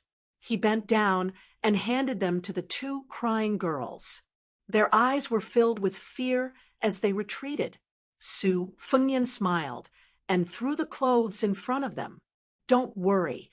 The foot of the mountain isn't a mountain of swords and a sea of flames." Although one of the women was horrified by the killing methods of this official at the foot of the mountain, perhaps she finally remembered that she had talked and laughed with this handsome guy during this period of time. She wiped away her tears and plucked up her courage to ask, "Sir Su, will we die?" Su Fengnian shook his head and smiled. "Of course not." Su Fengnian flashed and arrived at the peak of Mount Fu Yi. The rays of light were beginning to show signs of descending westward. Su Fengnian sat on the ground and asked softly, "Wang Xianji, are you really going to come out of the city to kill me as soon as I become a terrestrial immortal?" Su Fengnian sighed and said helplessly, "Can't you wait a year or so?" Bei Mang still knows to give Baelyong a chance to catch his breath. You, on the other hand, are you in a hurry to ascend? Su Fengnian suddenly stood up with a gloomy expression. Su Fengnian only rated him as the 6th in the martial evaluation. Clearly, he wanted to delay the final battle between him and Wang Xianji to buy precious time for Su Fengnian to absorb Gao Shulu's forget worry's divine marrow. However, Wang Xianji wasn't so easy to fool. Moreover, Yuan Qingshan had said that the gate of heaven might close one day. Wang Xianji, who still wanted to continue being invincible above the 9th heaven, definitely couldn't sit still. Then, why did Miss Hehe leave? Su Fengnian initially thought that she wanted to see Huang Sanjia for the last time. Now, it seemed that even if he didn't guess wrong, she would definitely stupidly block the path of the east-west line after knowing that Wang Xianji had left the Eastern Sea. He only hoped that the meticulous Huang Longshore wouldn't let her do anything stupid, even if he had to tie her up. If it really didn't work out, he would knock her out. Su Fengnian looked at the sky and laughed self-deprecatingly. Has my luck really run out? I really jinxed it as always. Su Fengnian restrained his smile. Since there was no need to hide it, then he would wait for Wang Xianji to come to Beiliang. Su Fengnian took a deep breath and sat on the ground again. He began to collect an item. At the peak of Mount Talisman, there was a myriad of phenomena. It truly displayed the spirit of sitting in the north and swallowing the south. This item was called Fortune of the Mountains and Rivers. Since the old destiny has come to an end, then I will swallow the destiny of thousands of miles of mountains and rivers in a way that no one has ever done before. Chapter 1078. A carriage with yellow curtains entered Martial Emperor City of the Eastern Sea. After entering the city, it attracted countless gazes. Other than the fact that the carriage itself was very eye-catching, it was also because the coachman was Qi Jiajia, an expert who had been famous in Great Peace City for a long time. He had been the #1 swordsman in the capital for more than a decade. Qi Jiajia wore white clothes, white shoes, and white scabbard. Even though he was middle-aged, his face was still like jade, and his bearing was extraordinary. The scabbard of Qi Jiajia's sword was extremely long, but that baishuang was actually very short, only slightly longer than a dagger. No one knew why it was clearly a short sword, but it had a long scabbard. Over the years, they had only sparred a few times, and the number of times he had used his sword could be counted on one hand. Qi Jiajia practiced the sword. He came from an unorthodox background and did not belong to a renowned sect. Then, he suddenly appeared out of nowhere, becoming one of the leading figures of the world's sword forest after Li Chungang and Dong Tai, a few princes who had already become vassals, as well as Grand Secretary Zhang's daughter. Zhang Gaoxia and some of the most outstanding children of the nobility in Liyang were all his disciples. Their accomplishments were either high or low, but none of them were vulgar. How could Martial Emperor City not be curious about someone who could make Qi Jiajia personally drive? Moreover, the forces of the imperial court did not interfere in Great Peace City. This was an established rule. As a result, when this carriage suddenly entered the city, it caused great panic in Martial Emperor City. It had to be known that there were too many Jianghu people in the city with murder cases, and they were all great bandits on the wanted list. If there really was a day when Great Peace City lost that life-saving talisman, at most 1 or 2 people would die unjustly. Some of the first-rate experts, who had suffered greatly under the human cat Han Jiaoxi, were even more fearful. They were already prepared to become stray dogs again. Qi Jiajia stopped his carriage under the walls of the inner city filled with famous people's treasures. A eunuch dressed in bright red python robes lifted the curtain and walked down from the carriage. A few Jianghu men, who were watching from afar, did not even see his face clearly before they turned and ran in fright. They all thought of him as the demon Han Jiaoxi. Only great eunuchs could wear the great red python robes. This was the custom of the imperial palace of Great Peace City. In reality, this eunuch was very young Song Tonglu. However, he held the position of eunuch of the ceremony directorate. He was the next eunuch in the world after Han Shengxian. He raised his head and gazed deeply at the walls, revealing a sliver of imperceptible bitterness. Even if Song Tonglu had a carefully worded imperial edict, he did not have the confidence to reason with this person. Qi Jiajia was the first Jianghu loose immortal in the world. He could be said to be a great hermit in the imperial court. He did not need to observe anyone's words and expressions. He was far less worried than Song Tonglu. He leisurely told the eunuchs beside him about the Jianghu anecdotes that were nailed to the walls. Song Tonglu was not paying attention, but he was used to being cautious. He still listened with a pleasant expression to the story of this person who had the potential to become the teacher of the Emperor of Jianghu. Soon, someone came down from the city wall to welcome the guests. Qi Jiajia's eyes lit up. It was Old Monster Wang's direct disciple Lu Huang. His sword was Bodhisattva Barbarian. He gave up Taoism to seek skills. He limped forward on the path of sword practice. Therefore, he was called Little Dong Tai. The three of them walked up the steps together. There were already several people waiting on the city wall. Qi Jiajia recognized most of them based on the Jianghu rumors. The one who was riding a little girl in green on his neck should be Wang Xianji's first disciple. Yu Gongzhu, the tall, imposing, and charming beauty, was already ranked in the Rouge evaluation 3 times. She was the Grand Master of Boxing, Linya. She was playing with the little girl on the neck of her martial brother, Yu Gongzhu. However, Qi Jiajia did not see Gong Bonk, who had a ring scar on his head but wore a Taoist robe. Instead, he saw a young man with sunken cheeks and a withered face.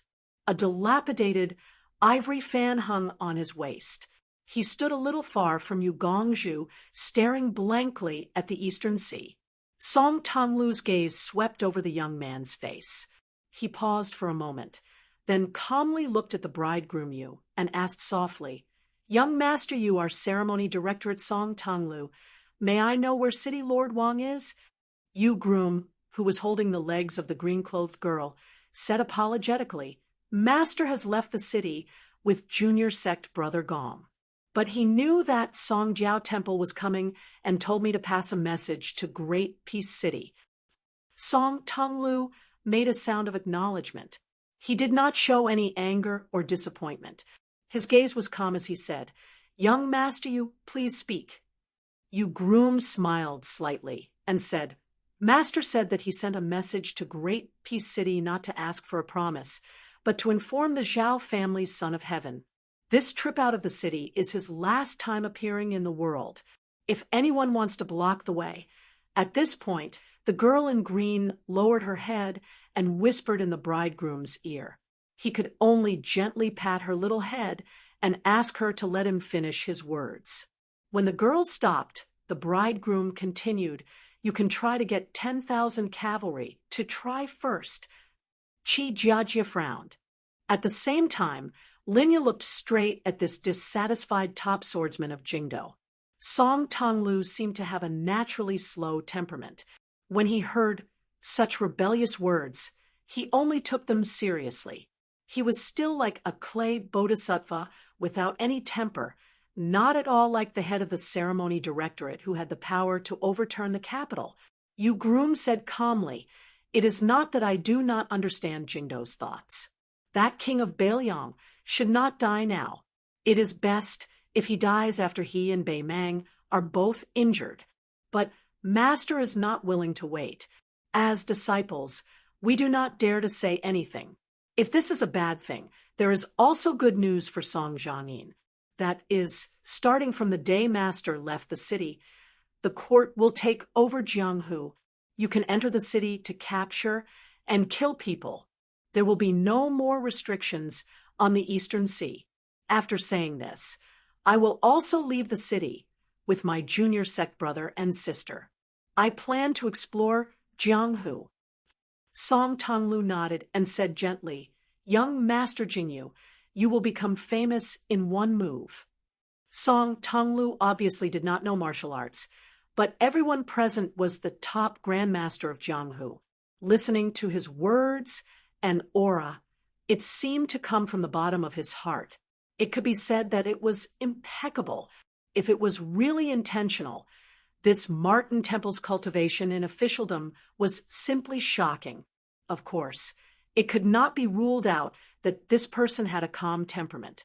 But could such a eunuch really climb to the top step by step and take over the ceremony supervisor position from Han Shengxian?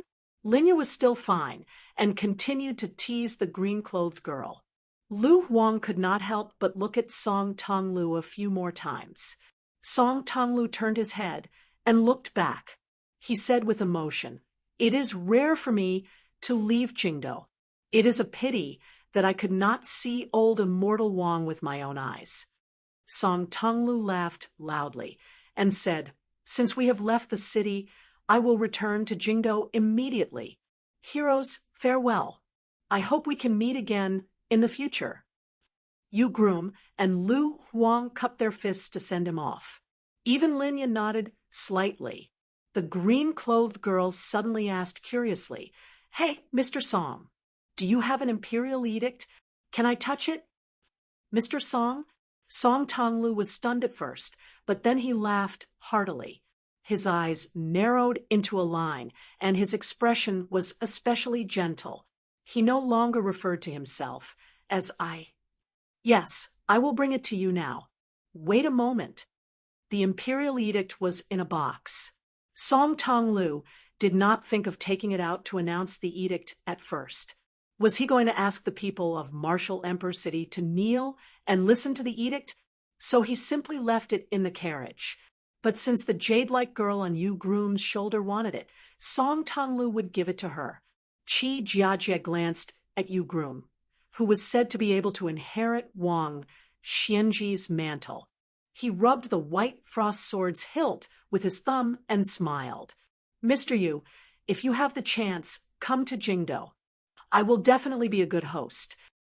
Yu Groom gave a flat, and Qi Jiajie turned and walked down the city wall. Linya watched as the great eunuch ran down the city wall to get the imperial edict. She could not help but laugh. "You are not annoying." Yu Groom nodded. "It is indeed rare." The girl jumped down from Yu Groom's neck and excitedly ran to receive the edict.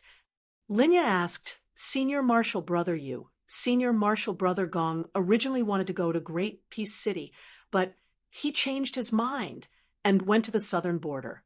I did not listen to Master. What about you and Junior Marshal Brother Lu? What do you think?" Lu Huang's eyes were determined. "I am preparing to go to Bailiang and see if that Su person can really fight with Master." Yu Groom smiled. "There are people staying to watch the house. There are people going to the south, and there will be people going to the west soon. It seems like I can only go to the north." Linya frowned. "Great Peace City?" Yu Groom shook his head. "Even further north, Liao." Lu Huang looked around and said softly, "I have to go first." Linya said mischievously, "Hurry up and leave. Be careful not to be beaten by the world's sixth king of Bailiang." Lu Huang glanced at the unsociable young man. Just as he was about to speak, Linya glared and said, "Nothing good comes out of a dog's mouth. Be good and shut up." Lu Huang laughed loudly. He flew over the city wall, skimming on the eaves as he floated out of the city. Yu Groom looked at Linya and said in a deep voice, "Take care." Linya reached out to rub her brow. "I am a woman and am not that sentimental. Can you men be a bit more mature?" Yu Groom smiled and shook his head. He turned and left. He bent down and picked up the green-clothed girl that had climbed back up the city wall. She sat on his neck and opened the imperial edict. She said proudly, "Imperial edict." Yu Groom smiled gently. "I know." Chapter 10:79. The little girl opened the imperial edict and raised it above her head. She opened her eyes wide to read the words. "Xiao Yu, where are we going next? I actually like this place, but Grandpa Sui went to the Southern Sea to compete with the Peach Blossom Sword God. We're going to the far north. It's a bit cold there, so you have to recite the secret that Master taught you. How far north is that?" "Forget it. Sister Lin always says you have no sense of direction." "Xiao Yu, you won't lead us the wrong way, right?" "I don't think so." Xiao Yu, what do you say?" "Imperial edict." "What about this word?" "Lower it. Let me take a look." On the city wall, Linya walked to the side of the downtrodden young master with a tattered fan hanging from his waist. A rare, gentle expression appeared on his face. Zhao Go spent a lot of effort to get you out of Bailiang. Your father, Yuan Bunshi, even made an exception to send you to the Eastern Sea. Are you going to continue being so depressed? The young man remained silent. Linya sighed and patted his head. Silly child, there's no obstacle that can't be overcome. The young man muttered, I can lose to anyone. Gu Jiantang, the Wu family sword tomb patriarch, but I can't lose to Su Fengnian. Linya interrupted him. Bulsh *T. Jiang Fuding, do you know how many times my master lost to Li Chungang? 6 years, 6 times. That's how he climbed from the Vajra realm to the heavenly image realm. Jiang Fuding smiled bitterly. Who do I think I am? How can I compare to Wang Xianji, who has been the world's #1 for 60 years? Linya was furious. Just as he was about to speak, Jiang Fuding said, Don't try to persuade him. Jiang Fuding turned around and asked with a smile, Do you have wine? Linya snorted. Just you wait, I'll drink you to death. Jiang Fuding suddenly pulled on Linya's sleeve without saying anything. The tall Linya pressed his hand on the back of his head and pulled him towards his shoulder. You men always want to be the world's #1. Especially you. Once you feel that there's no hope, you like to go to a dead end. Actually, why bother? Su Fengnian, that bastard, was truly treacherous. He was certain that you didn't dare to risk your life, so he purposely used his power to pressure you. Not only did he make you give up on being a pawn that had crossed the river, he also made you the prey of the Bailiang soldiers, slowly wearing down your spirit. He even purposely let you off, allowing Zhao Go to save you. Indeed, my master met Li Chungang back then. Your luck is too bad. Your archenemy is a guy without any grace. Linya pushed Jiang Fuding away, patted her shoulder, and stretched her body. Forget it, forget it. I don't want to stay in the martial emperor city and drink with you all day long. Women can't withstand such torment. They grow old quickly. This won't do. While I'm still pretty, I'll take a stroll in Jianghu and see if I can charm a few young heroes. Jiang Fuding watched her receding figure. His lips trembled, but he didn't say those 2 words in the end. This god's favored son, who used to be brothers with Prince Zhao Kai, sat dejectedly on top of the city wall. He looked at the East Sea tide rolling in from the west to the east. Dragon Gate Crossing. Further east was the old West Chu border. Li Yang had crossed the river here on Guangling's ice. He fought like a lion hunting a rabbit and forced the West Chu General Zhoujiang to surrender without a fight. However, as the world settled down, the Longmen Ferry was no longer as prosperous as it was in the spring and autumn period. The people nearby lived in peace and contentment. Compared to the undercurrent in the west, this place was still considered peaceful. They still worked at sunrise and rested at sunset. Previously, a monk and a Taoist lived here. When the imperial court destroyed Buddhism, countless monks lost their homes. Therefore, the temporary residence of these 2 people was not considered eye-catching. When the people in the village met with a small illness or disaster, they would ask the middle-aged Taoist for some folk medicine. The herbs in the medicine were easy to find. The Taoist priest named Wang also never took gold or silver. At most, he would take some grains and vegetables. He would not compete with others for small profits. Perhaps it was because this Taoist priest was too amiable that no one treated him as a Taoist deity. Some children liked to borrow his peach wood sword to play with. Although the Taoist priest was serious, most children had a pure heart and were more accurate in judging people. They knew that Taoist priest Wang would never get angry. On the other hand, the monk with the tattered kasaya was crazy. He liked to talk to people in a language that they didn't understand. When he was not crazy, he would stare at the Guangling River in a daze. Taoist priest Wang was afraid that he would be bored and made a bamboo fishing rod for the monk. The monk would often sit by the river for an entire day. His fish basket was empty and could not compare to the fisherman's children beside him. Today, in the twilight, the monk did not catch anything. He sat there motionless.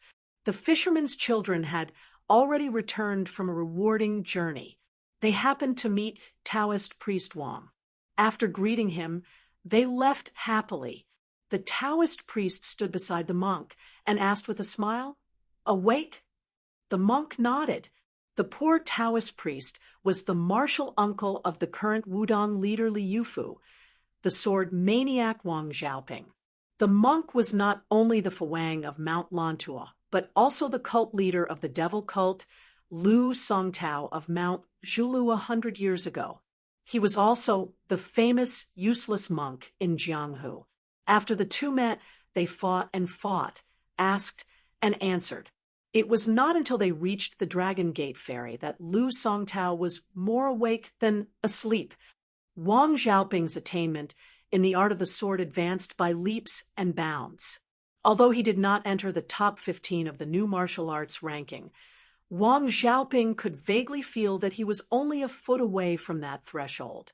This threshold, his Shifu, De Shixiang, and Xiao Shidi, 3 successive Wudang leaders, all had their own opinions, but they all led to the same destination. In the beginning, Wang Xiaoping was an anomaly among the older generation of martial brothers. He focused more on the art than the Tao, and his temperament was not as gentle. He was the only one who gave Beiliang's heir apparent a hard time. If Wang Xiaoping, who used to be the world's #1 talisman sword god too, was the sharpest sword, then the current middle-aged Taoist priest's sharpness was much more restrained. The heavy sword had no edge. Wang Xiaoping squatted down, picked up a stone, and threw it into the river. When the monk next to him was asleep, he liked to talk nonsense in the eyes of the world. For example, he would grab a commoner and say, "This poor monk knows that you have a past life and a future life. If you reincarnate early, you can enjoy great fortune. Will you die?" This scared the commoner to death. Or he would ask others, "We were born between heaven and earth. Do we treat plants, trees, fish, and birds as our neighbors or as fellow villagers?"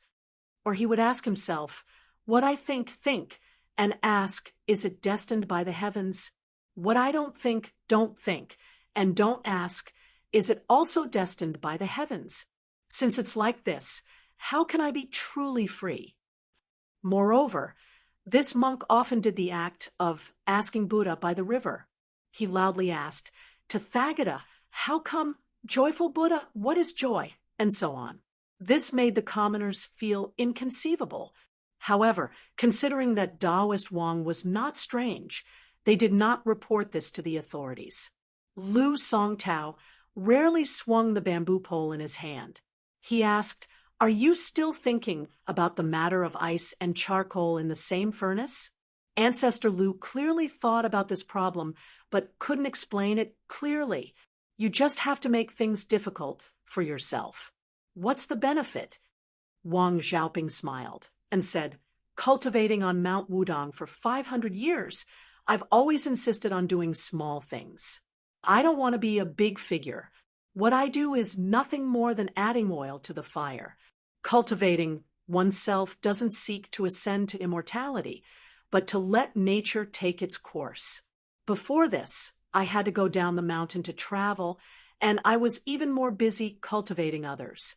Whether the world below the mountain is good or bad, it doesn't delay the birth of spring, the growth of summer, the harvest of autumn, and the storage of winter."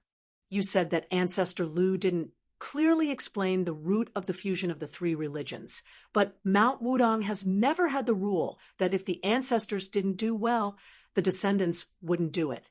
Just like the Guangling River in front of us, it flows fiercely, thanks to the water in the front opening the way and the water in the back walking. Neither can be missing. Otherwise, there wouldn't be the surging east flowing into the sea and the grand spirit that has lasted for thousands of years. Lu Songtao sighed with emotion. It's difficult. Wang Xiaoping turned her head and asked, Have you thought it through? Lu Songtao nodded and said, Lu Songtao wants to find someone for himself. The old monk of Mount Lantua wants to stop someone for the sake of the world's Buddhist legacy. Since we know that the person we're looking for is no longer here, there's no need to search.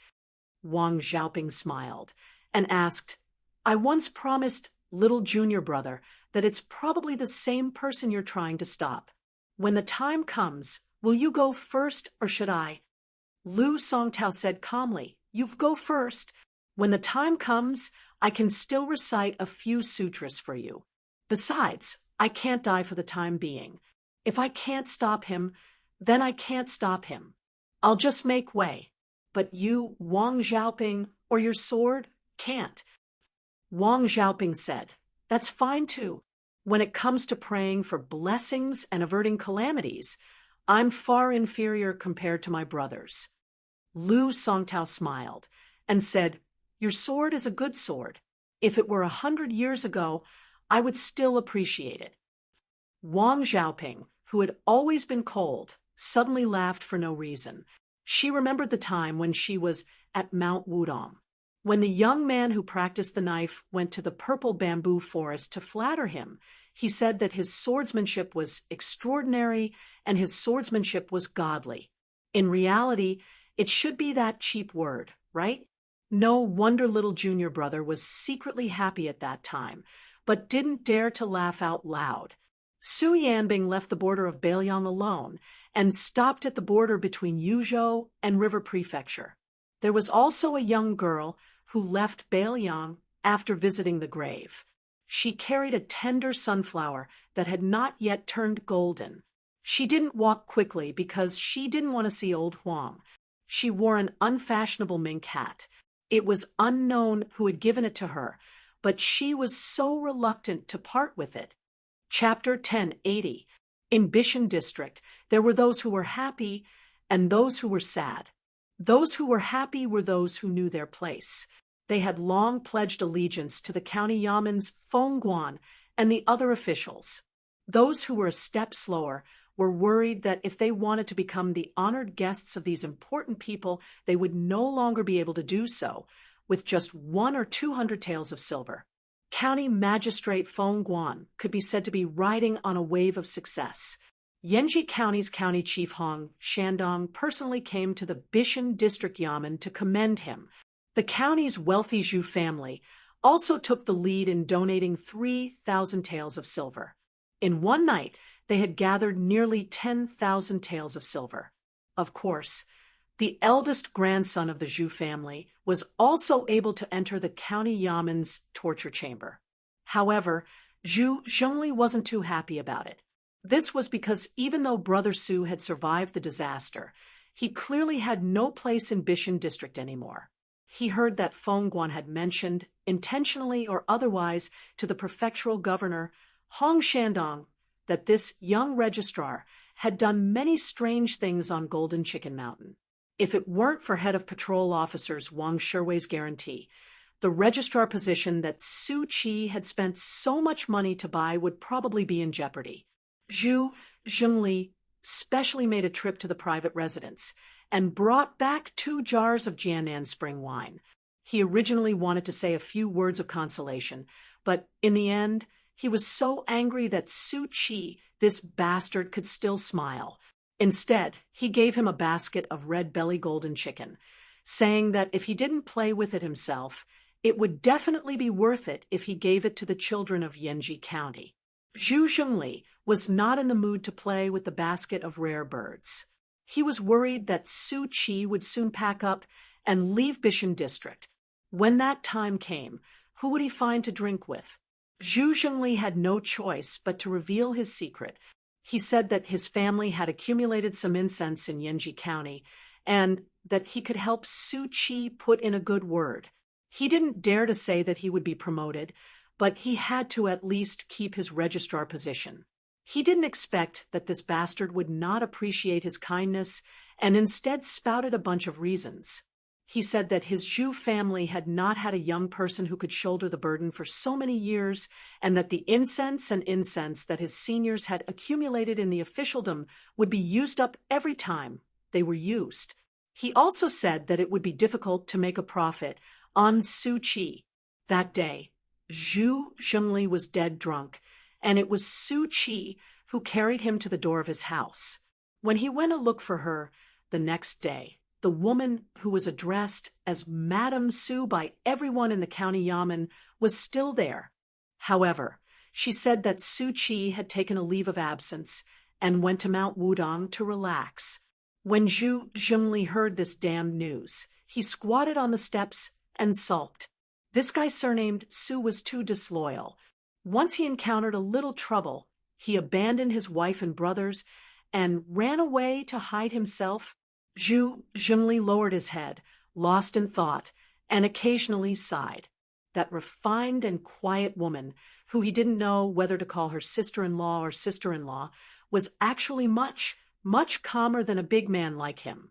She was scooping out a ladle of water from the water jar and splashing it on a small vegetable patch at the corner of the wall. After Zhu Zhengli came back to his senses, he hurriedly stood up and prepared to leave. Although he had only been here for a few minutes and was not afraid of a crooked shadow, there were always too many gossiping women and dirty men in the neighborhood. If some rumors spread, it would be easy for the atmosphere to change. When Su Qi returned and heard the nonsense, it was possible that they wouldn't even be brothers anymore.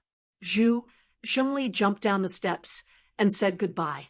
The woman didn't urge him to stay. She put down the gourd ladle in her hand and scattered a handful of rice for the chickens and ducks in the cages. She walked back to the empty house and sat on the bench, looking at the courtyard outside the house. The corners of the walls were green, and the crowing of the chickens could be heard. She was a little annoyed, not because he came and went in a hurry and didn't treat this place as his home. She just remembered that when he was the registrar, every day when he returned to the courtyard at dusk, he would be able to smoothly drive the chickens and ducks back to the cages. However, when he wasn't around, she would always be exhausted from doing this work and might not succeed. Yesterday, a hen that had just started laying eggs went missing. This made Pei Nanwei very angry, so she simply didn't open the cages today. Pei Nanwei looked at the sky and remembered that there were still a few pieces of his clothes hanging on the bamboo pole. She walked to the backyard and wrapped them around her arm one by one. Su Fengnian hadn't climbed Mount Wudong since he entered the state of mind and went to the top of Little Lotus Peak to practice his saber.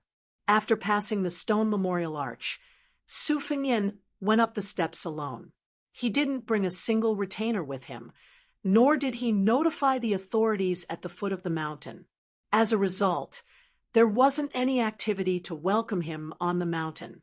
However, as luck would have it, the old Taoist Song Jiming would come to the memorial arch every few days to wait for someone. Today, the old Taoist slowly walked down from Big Lotus Peak and coincidentally bumped into Su Fengnian. Song Jiming, who was the oldest on the mountain, turned around with a smile. He didn't say anything about not being able to meet him from afar, and just accompanied the young king of Beiliang up the mountain. The old man couldn't help but sigh. The mountain was so cold and cheerless. Senior brother Wang and junior brother were no longer here. Junior brother Li Yufu, who was the sect leader, had yet to return. Junior brother Wang had also left the mountain to travel for some time. In the end, only these old men with whiter hair were left to look after the house. How boring was this? There were some good seedlings on the mountain, but they weren't as free and easy as junior brother and sect leader Li Yufu. They were also thin-skinned and couldn't take the teasing of these old fellows. Some of the jokes, especially coming from the mouth of Qin Yao, who was in charge of Wudong's discipline, were unbearably cold. Most of the juniors trembled in fear. Song Jiming didn't know whether to laugh or cry. Chun Yao, this old urchin, asked them in a serious manner if they had met any young and beautiful female pilgrims. It wasn't like he was afraid that their cultivation would be delayed, or their Tao hearts would be damaged. In fact, this old fellow was just teasing the juniors because he had nothing better to do. Song Jiming was no longer obsessed with alchemy and rarely fiddled with the pill furnaces. He would often wander around the mountain. If he didn't see sect leader Li Yufu at the mountain gate, he would return to the mountain and look at the purple bamboo forest, the turtle-carrying tablet, and the celestial phenomenon pond. When the Taoist children from the various Taoist temples on the mountain met this old and senior Taoist, they couldn't help but feel that Grandmaster Song was really old. Su Fengnian and Song Jiming walked along the mountain path of varying width, slowly walking towards Little Lotus Peak. Su Fengnian said softly, "Last time at Spring God Lake, I arbitrarily invited Bailiang's Dharma image in advance and set up the 81 Dynasties ceremony for you. It caused a lot of trouble. I'm a snob, but fortunately, I don't like to say false words of courtesy. If there's anything you need Bailiang to do on the mountain, don't hesitate to ask." Song Jiming waved his hand and said with a smile, "It's not a business deal, so there's no need to talk about getting back the money. Ancestor Lu once left behind a precept that Wudong Mountain has the word dang. One of the dang is to take responsibility." Su Fengnian didn't say anything else. Song Jiming continued, "Your Highness oversees the Northwest Gate and can be said to be one man guarding the pass. There's also the word dang. No wonder you have fate with Wudong Mountain." Su Fengnian stopped walking and looked at the clouds in the sky above Little Lotus Peak. He sighed and said, "To tell you the truth, Wang Xianji rushed to Bailiang this time and caught me off guard. I could only come to Wudong Mountain to be a big rat in this paradise. There are only so many places for Earth immortals. In the past, whoever ascended first would be replaced by the next person. I'm different from Wang Xianji. I forced my way up, and it just so happened to be his place. Therefore, Wang Xianji came to find trouble. After all, he's not a Taoist enlightened master. No matter how high his martial arts realm is or how profound his cultivation is, he can't pass the gate of heaven without entering." Song Jiming asked in reply, "If the people on the mountain tightly hold on to the blessings of the paradise for generation after generation, how different would they be from the misers at the foot of the mountain?" Song Jiming quickly smiled and said, "When it's time to accumulate blessings, when it's time to scatter, scatter luck. Only this can be considered as flowing water, not rotting. Otherwise, no matter how deep the secluded pool is, it's just a big puddle of smelly water that makes people loathe it. Of course, it's not because you, Su Fengnian, are the son of the great general that you can take whatever you want. It's because the one who's blocking Bailiang's million control bowstring experts is you, the king of Bailiang. What you take is roughly equal to what you pay. Old Taoist, and a few of my martial brothers have often mentioned you. Especially after you became the 6th in the world, we wanted you to really pull down that Wang Xianji. In the future, other things aside, if word gets out that the king of Bailiang used to practice the saber and martial arts on this mountain, there will at least be more pilgrims, right?" Su Fengnian said softly, "When I first went on an out-of-body spiritual journey, I saw a child somewhere in Jiangnan. Later, I told the headmaster, Li Yufu. I don't know how he is now." Song Jiming smiled and said, "Old Taoist knows that I don't have long to live. I've waited for half a year, but it's likely that I won't be able to see him. But it doesn't matter if I can't wait. This pair of martial uncle and martial nephew, or master and disciple, can just come up the mountain." Su Fengnian nodded. Song Jiming suddenly said, "Old Taoist has a request." Su Fengnian was just about to agree when Song Jiming suddenly moved and heavily punched him on the shoulder. Su Fengnian smiled and didn't take it to heart. Old Taoist snorted and said, "No matter what, the headmaster and my martial brother, one died because of you, and the other was disbanded because of your big sister. Old Taoist has a lot of resentment in his heart. I originally thought that I would take it to the grave with me, but you came to me yourself. Even if I can't beat you, Su Fengnian." Su Fengnian smiled and said, "Taoist Song, if you're still angry, how about another punch?" Song Jiming turned around and left with a straight face, saying, "Forget it. If I annoy you, the grand leader of 300,000 cavalry, the small Wudong mountain won't be able to bear the consequences." Su Fengnian dismissed it with a smile and walked alone to the top of Little Lotus Peak. Song Jiming, who was walking down the mountain with his back to Su Fengnian, secretly grimaced and cursed in his heart. Motherf asterisk cur, worthy of being number 6 in the world. He didn't even fight back, but his entire arm was in so much pain. If he had known earlier, he would have been gentler. Chapter 1081. Su Fengnian walked to the side of the tortoise-carrying tablet at the peak of the mountain and exhaled. Next, it was not as simple as a mental journey. He was going to take a look at the spring and autumn period. As for whether he would see the battle at the Western Wall, the 10 years of defense at Xiangfan City, or Li Chuangong's sword Qi Rolling Dragon Wall in the Western Shu Imperial Palace, nothing was certain. Anyway, it was a last-minute effort, so he would see as much as he could. If Wang Xianji rushed too quickly on the east-west front, with Su Fengnian's current realm, which was higher than number 6 in the world, he would definitely die. Huang Sanjia had purposely placed Su Fengnian in this mediocre position during the martial arts evaluation.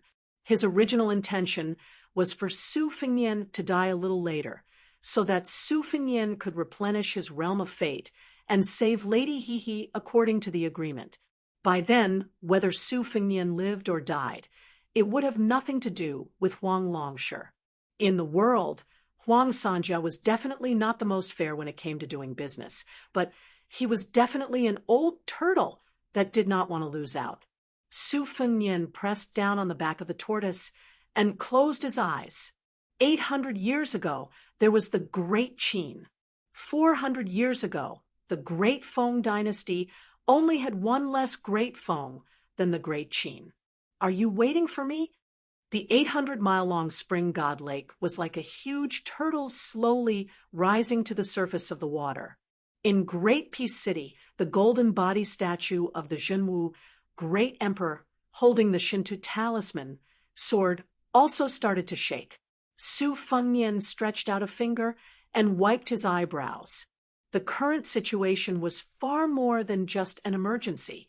Since that was the case, he could only do extraordinary things in extraordinary times. Su Fengnian burped and spat out a mouthful of purple gold fog. He learned from the Beimang Grand Tutor Yuan Qingshan, holding a Su Fengnian in each hand and going to the spring and autumn period together. The departure of Wang Xianji from Martial Emperor City quickly set off a huge commotion in the Wulin world. However, by the time this perilous wave was rolling up and down in the Jianghu, a snow-haired old man in hemp clothing and hemp shoes had already passed through more than half of the Old West Chu's territory and arrived at the thickest section of the Guangling River on a ferry. The tall and sturdy old man stood at the bow of the ferry. Although he was eye-catching, there were countless experts who could roam the Jianghu. The old man was only slightly taller and stronger, and he did not have a weapon with him, so he could not be considered as shocking. Some of the Jianghu people, who were good at currying favor, did not try to worm their way into the old man's acquaintance. After all, it was always beneficial to support each other outside. However, after a few of them tried to strike up a conversation, they did not receive any response. In the end, they gave up resentfully and silently cursed the old man for putting on airs as an expert. The hemp-clothed old man stood quietly at the bow of the boat, gazing at the river in the distance. The aura around his body suddenly condensed, and the vast river wind that was blowing against the sails seemed to stop. The large two-story ferry was like a leaf floating on the river for no reason at all, and it spun around on the river. Everyone was shocked and at a loss as they looked around. There had always been a rumor in the streets that there was a flood dragon on the Guangling River. Ancestor Lu had once killed it with his flying sword. Later on, Li Chungang in green had also performed a similar feat when he crossed the river with his flying sword. 100 zhang ahead, there was a motionless lone boat. A woman stood proudly. Her purple robe fluttered in the wind. Purple robe blocking the river. With the release of the new martial arts evaluation, the entire Jianghu was guessing why the tide-listening pavilion's Nangong Push was only 1 level away, and why the Great Snow Plateau's purple robe was only 1 level away. Only the old people who were familiar with the wars of the spring and autumn period would know that on either side of this lone boat and the purple robe, there were 2 huge ruins made of stone. They were 20 zhang tall, and erected on either side of the river were 2 iron pillars that were now covered in rust. The stone pillars faced each other and were originally built in the Dafeng dynasty. They had once successfully blocked the southern invasion of the barbarians from the north. They only needed to pull up a few iron chains to seal off the Guangling River. Most of the iron chains were slightly hidden under the water and would only surface during the dry season.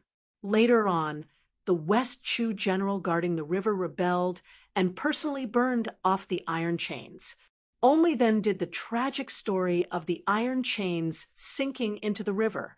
It was said that when the people of the Dechu behind the western wall heard the grievous news, they wept endlessly. Later on, there was no lack of fishermen who were familiar with the water. After receiving a huge reward from some survivors of the spring and autumn period, they wanted to explore the bottom of the river and search for the iron chains. Unfortunately, they did not succeed. Those survivors could only throw down the money and return in distress. Later on, the Liang imperial court became more stable and the world became more peaceful. There were fewer and fewer such fools. In the past few years, no one cared whether or not the iron chains at the bottom of the Guangling River were really there or not. The old man at the front of the ferry was somewhat surprised. It was reasonable for people to block the way, but he did not expect that she would be the first. That woman already had the 2 prominent identities of the Wulin Alliance master and the bull descendant Xianyuan family master, but she did not care about her life. After he abandoned the city, he was not as easy to talk to as he was in the martial emperor's city. In the past, he cherished each and every talent in the Wulin Alliance, not because he, Wang Xianji, had a bodhisattva's heart and compassion for everyone, but because he hoped that these people could reach the top of the martial Tao, and that there would be a martial artist who could stand side by side with him in the end. Now that he had left the city and the Eastern Sea, his goal was very clear. He only wanted to find the king of Bailiang. The others were not in his eyes at all.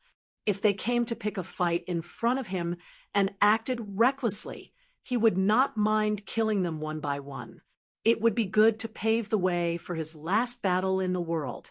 Wang Xianji raised his head and looked at the sky. After the world, there was only the sky. Chapter 10:82. The bow of the ferry began to slowly sink until the stern was raised up high. However, the ferrymen who were falling forward were blocked by an invisible wall in the middle of the ferry. The group of people huddled together in a sorry state as they watched the hemp-clothed old man still standing at the bow of the ferry. The purple-clothed woman bent down and tied a knot on the hem of her dress, creating a dead knot. She stood up and looked at the number 1 in the world in the distance, who was ready to fight. Xianyuan Qingfeng, who had unknowingly walked down Mount Hui, didn't feel any regret. When she encountered the human cat, who was invincible below Earth immortals in the western regions, her fear was one thing, but more importantly, she didn't want to use her full strength. Later, that person wanted to fight the human cat to the death. She still didn't want to die in vain. So she withdrew again, and even drew a line with Bailiang to win the favor of Liang's Zhao Shi. She also became the first female Wulin chief in several hundred years, admired by the world. Disloyal? She never denied that she was ungrateful, but she was a woman. What was the point of being loyal? In fact, when she heard that Wang Xianji had left the city to rush to Bailiang, she didn't want to get involved. After reaching the great celestial phenomenon stage, by absorbing the fate of the imperial jade seal and devouring the cultivation of nearly 100 experts, she was even more aware of the invincible spirit of the top three. She had already seen the last threshold, so she should cherish her life even more. However, after she dug out the 3 jars of daughters, red buried by her father, Xianyuan Jingcheng, she wanted to get drunk, but the more she drank, the more sober she became. That night, she lay on the roof of a tall building and stared at the small words at the bottom of a bottle for a long time. Later, she quietly went down the mountain. Facing the number 10 in the world, she retreated, but facing Wang Xianji, who had been invincible for 60 years, she came. At this moment, Xianyuan Qingfeng said self-mockingly, "Are you stupid?" Xianyuan Qingfeng smiled. "There's no cure. Then don't save me. Do you think you can run away now? If you can't run, then let's fight. It's not a big deal." Xianyuan Qingfeng's eyes suddenly became determined. She stretched out an arm, her fingers like hooks, and the river beside the boat boiled. A huge iron chain broke through the surface of the river like a black dragon. Xianyuan Qingfeng grabbed one end of the iron chain. With a tap of his foot, the small boat shattered. The purple-clothed woman dragged the iron chain that was more than 600 meters long and began to run wildly on the river surface. With a flick of her wrist, the iron chain twisted in a huge arc in the blink of an eye, like a scorpion swinging its tail, and ruthlessly smashed towards the ferry.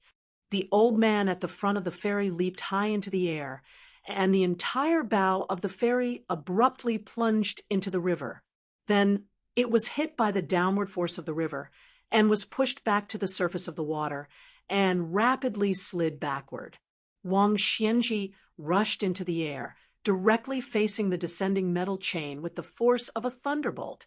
On the surface of the Guangling River, it was as if an immortal had split open the river surface with a sword, dividing north and south from east. Wang Xianji's face was expressionless. She allowed the fierce wind to smash down and grab the iron chain with one hand. Wang Xianji did not grab the iron chain immediately. Instead, she slid a few feet between her thumb and index finger. Sparks flew everywhere. Wang Xianji clenched her fist and broke the iron chain. The explosion was louder than summer thunder.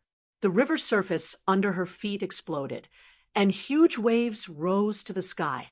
The purple-clothed woman was indifferent to the breaking of the iron chain. She stopped, withdrew her hand a few inches, and then extended it a few inches again.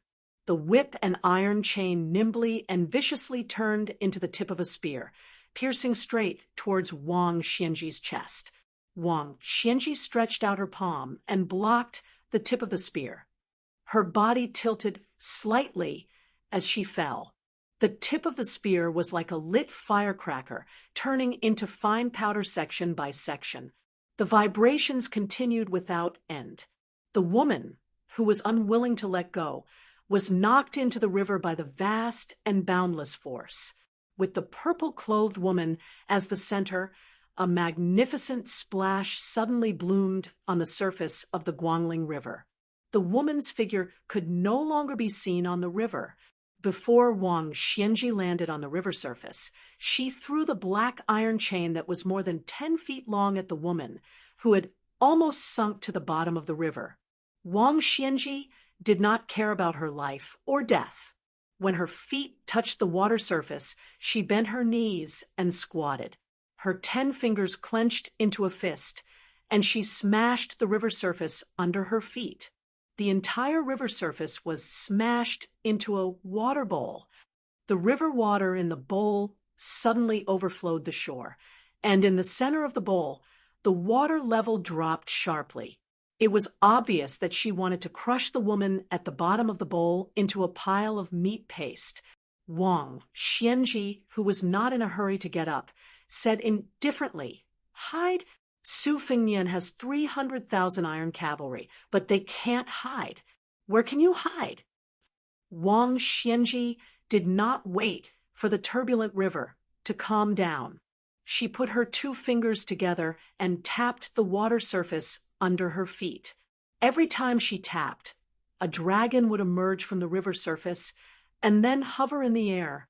In the blink of an eye, there were 18 green dragons on the river.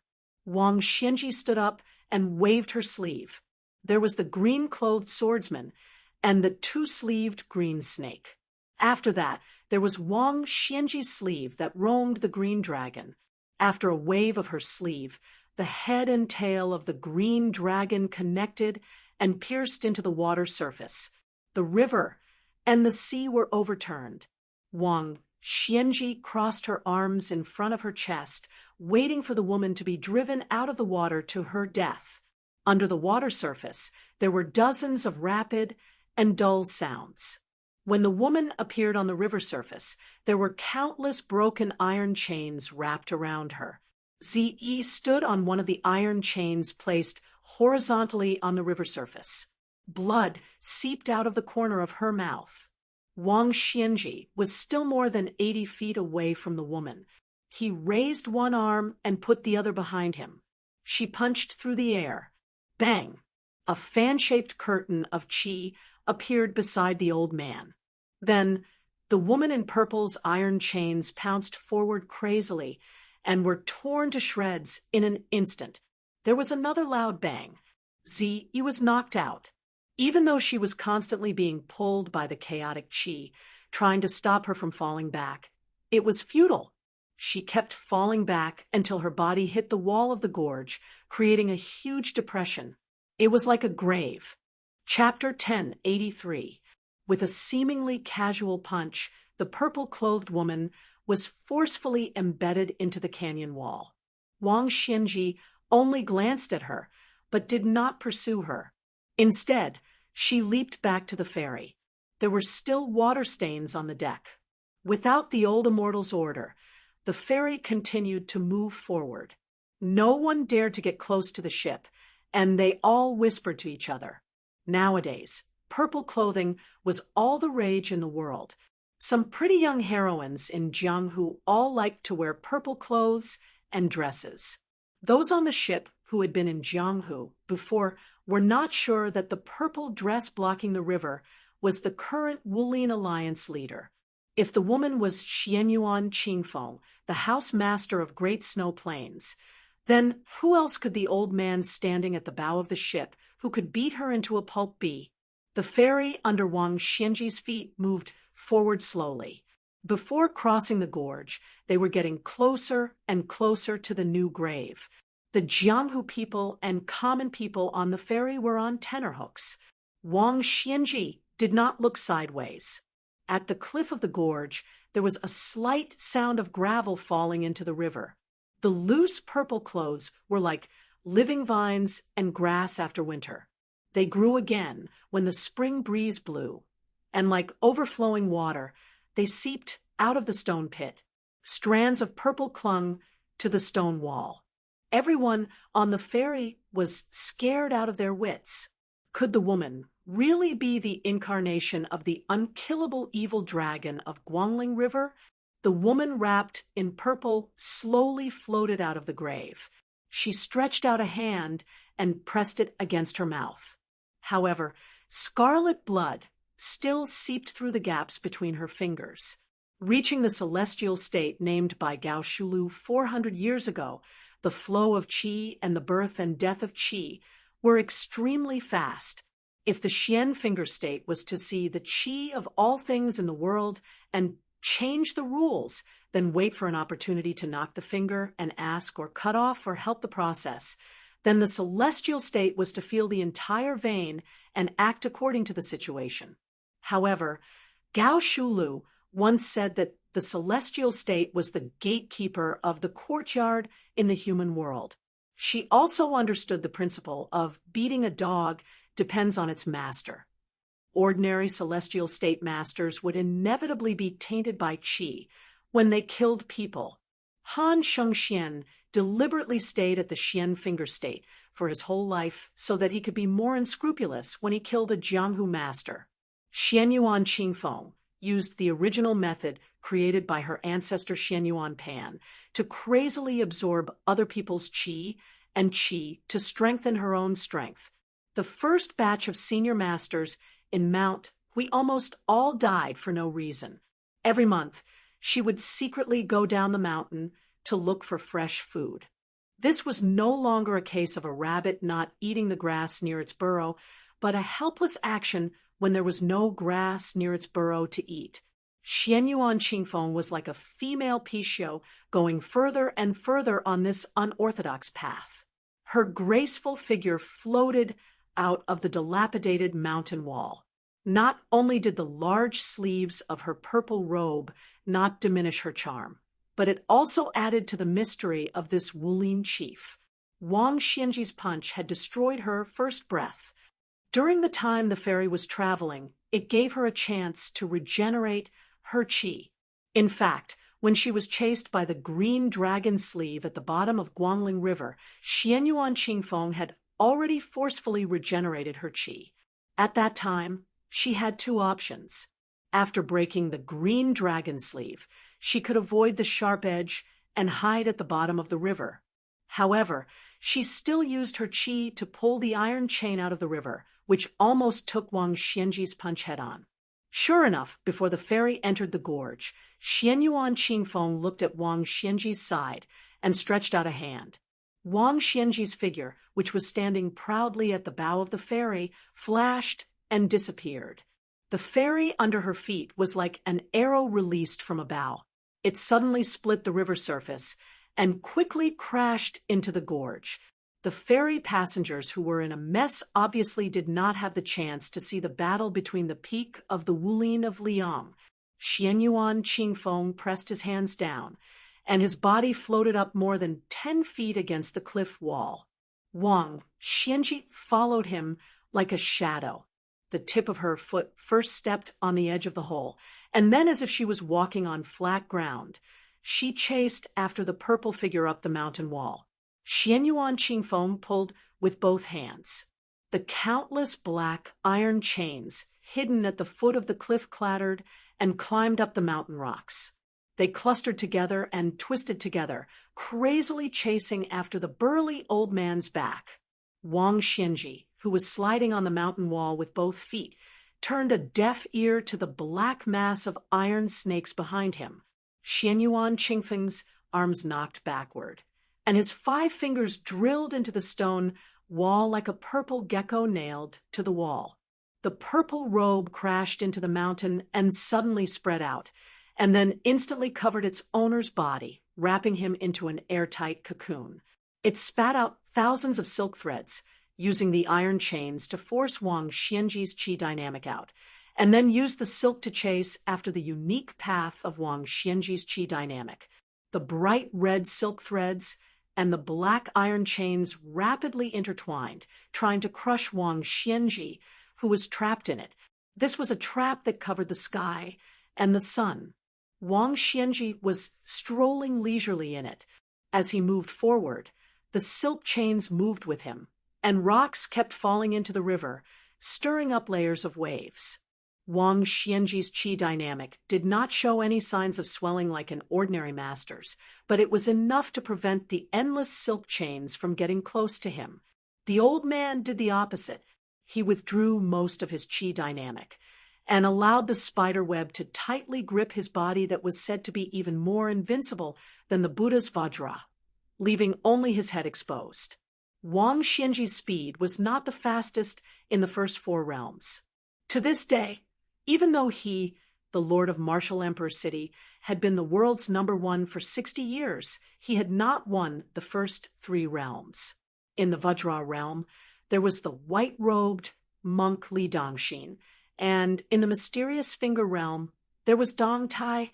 Even without the peach blossom sword god, there was still Han Shengxian, and in the celestial phenomenon realm, there was Chao Chongqing. However, in the Jianghu, where the 4 grandmasters lived, Li Chungang had almost won all 3 realms. Other than losing to the dragon tree monk in the Vajra realm, he was the champion of the mysterious Finger and celestial phenomenon realm. However, this did not prevent Wang Xianji from having the last laugh, becoming the only one who had reached the peak of martial arts in the past 500 years. Therefore, when Wang Xianji deliberately withdrew his qi dynamic and allowed Xianyuan Qingfeng to have his way, the purple dress mountain master immediately gave up the idea of strangling this old monster. He decisively broke out of the cocoon and continued to float upwards. At the same time, the silk chains exploded, and purple and black powder scattered in all directions. The entire cliff began to shake violently under the huge impact of the fog. Chapter 1084. Xianyuan Qingfeng's purple robe was no longer as intense as before. His robe, which was even more flawless than the best work in the Imperial Weaving Bureau, had already lost some of its luster. Wang Xianji was still walking up the mountain wall at a moderate pace, just slightly faster than this old man. She even had the time to chat, and her tone was calm. The martial arts in the world are divided into the Tao of arts. Ancestor Lu shouldered the Tao of heaven, and this old man sincerely admires him. After Li Chungang, the Tao of swordsmanship has withered away. Dong Tai's Tao of arts is also worthy of this old man's attention. The Tao of swordsmanship used to fall on Chao Chongqing's shoulders, and these years he still hasn't been able to break away from the mold of the ancients. Xianyuan Qingfeng, your Tao of arts is but a mirage. There's no need for a huge wave. Just a gust of wind can blow it away. If you encounter an ordinary person outside of martial arts, you can still scare them a little. This old man originally thought that you were a woman, and that martial arts cultivation is not easy. Purple Robe suddenly stopped retreating and said sternly, "Woman? So what if I'm a woman?" Xianyuan Qingfeng also stepped on the cliff wall. She and Wang Xianji seemed to be standing on the same side of a mirror, and they collided head-on. Wang Xianji, with one hand behind her back, allowed the fist to hit her shoulder. She lightly tapped her fist between the woman's eyebrows. Wang Xianji didn't move at all, and Xianyuan Qingfeng didn't move much either. She only swung her head back slightly. The biggest movement was on the cliff wall beneath their feet, which became more and more obvious. As Xianyuan Qingfeng's head swayed, her sleeves were also torn apart, revealing 2 pink and tender wrists. However, this kind of redness wasn't the seductiveness of a woman's natural beauty. Instead, it was a kind of sickly scene. Blood flowed and surged under her snow-white skin in a visible form. A boneless person, you have to give up something when you gain something. The Qingfeng of the Mount Hui Mountains Mountain Lord was really too unconventional. In order to absorb the internal energy of those external cultivators, as well as withstand the counterattack of those experts who died in her hands, she didn't hesitate to smelt her own body into a living pool, melting others and herself. Naturally, Wang Xianji had already seen through this crazy woman's background and didn't have the slightest bit of pity. Seeing that she didn't know what was good for her, he suddenly exerted force with his fist, knocking this laughable Wulian Alliance master back several dozen feet. He then swept across to Xianyuan Qingfeng with one step and grabbed her slender neck. Wang Xianji, who had one hand behind his back all this time, grabbed this body. His body spun, and after accumulating a bit of strength, He loosened his 5 fingers and threw the woman in purple several dozen feet above the cliff wall. Wang Xianji continued to walk upwards, and the hand behind his back clenched into a fist. A water column forcibly drew water from the river and soared into the sky. If later generations were to mention it, they would probably call it the Guangling sword. The scabbard was the Guangling River, and the body of the sword was the river water. Wang Xianji's one sleeve of azure dragons was indefinite. At this moment, the old man was about to use this water sword that leaped over his head to pierce through the stubborn woman's body and nail her to death in the air. This kind of fresh way of dying in front of everyone's eyes could be considered worthy of her current status and her courage to block the river and fight to the death. The water sword's momentum was astonishing. It followed the cliff wall swiftly and violently, and indeed struck the woman in purple whose qi had mostly dissipated. However, this water sword, which was as thick as the mouth of a well, did not pierce through Xianyuan Qingfeng's body. Instead, it was blocked by a blurry ivory-white fog. The fog spread out and formed a fan shape. The water sword was like a needle piercing a bronze mirror, and the fog gradually dissipated. However, Wang Xianji, who was walking upwards, did not have the patience. He raised a hand, and the water column instantly expanded from the size of a well to the size of a courtyard at the entrance to Jiangnan's water village. This was no longer a needle piercing a mirror, but a crude scene of a large hammer smashing a mirror. This was not all. Several water columns of the same size were pulled by Wang Xianji's qi. They surged out of the water and shot towards the sky. Every dragon that emerged from the water contained Wang Xianji's abundant qi. With the cliff wall as a line, the water columns made a half arc, and all of them just happened to collide with the fog. Wang Xianji walked to the top of the cliff and sneered without saying a word. No wonder this woman could be so rebellious. Someone had given or lent her a portion of the nation's qi. Xianyuan Qingfeng's life was hanging by a thread, but he did not resign himself to death. He stood up on the mirror with difficulty, and his hands formed a sword shape. The tip of the sword was pointed downwards, directly at Wang Xianji's head.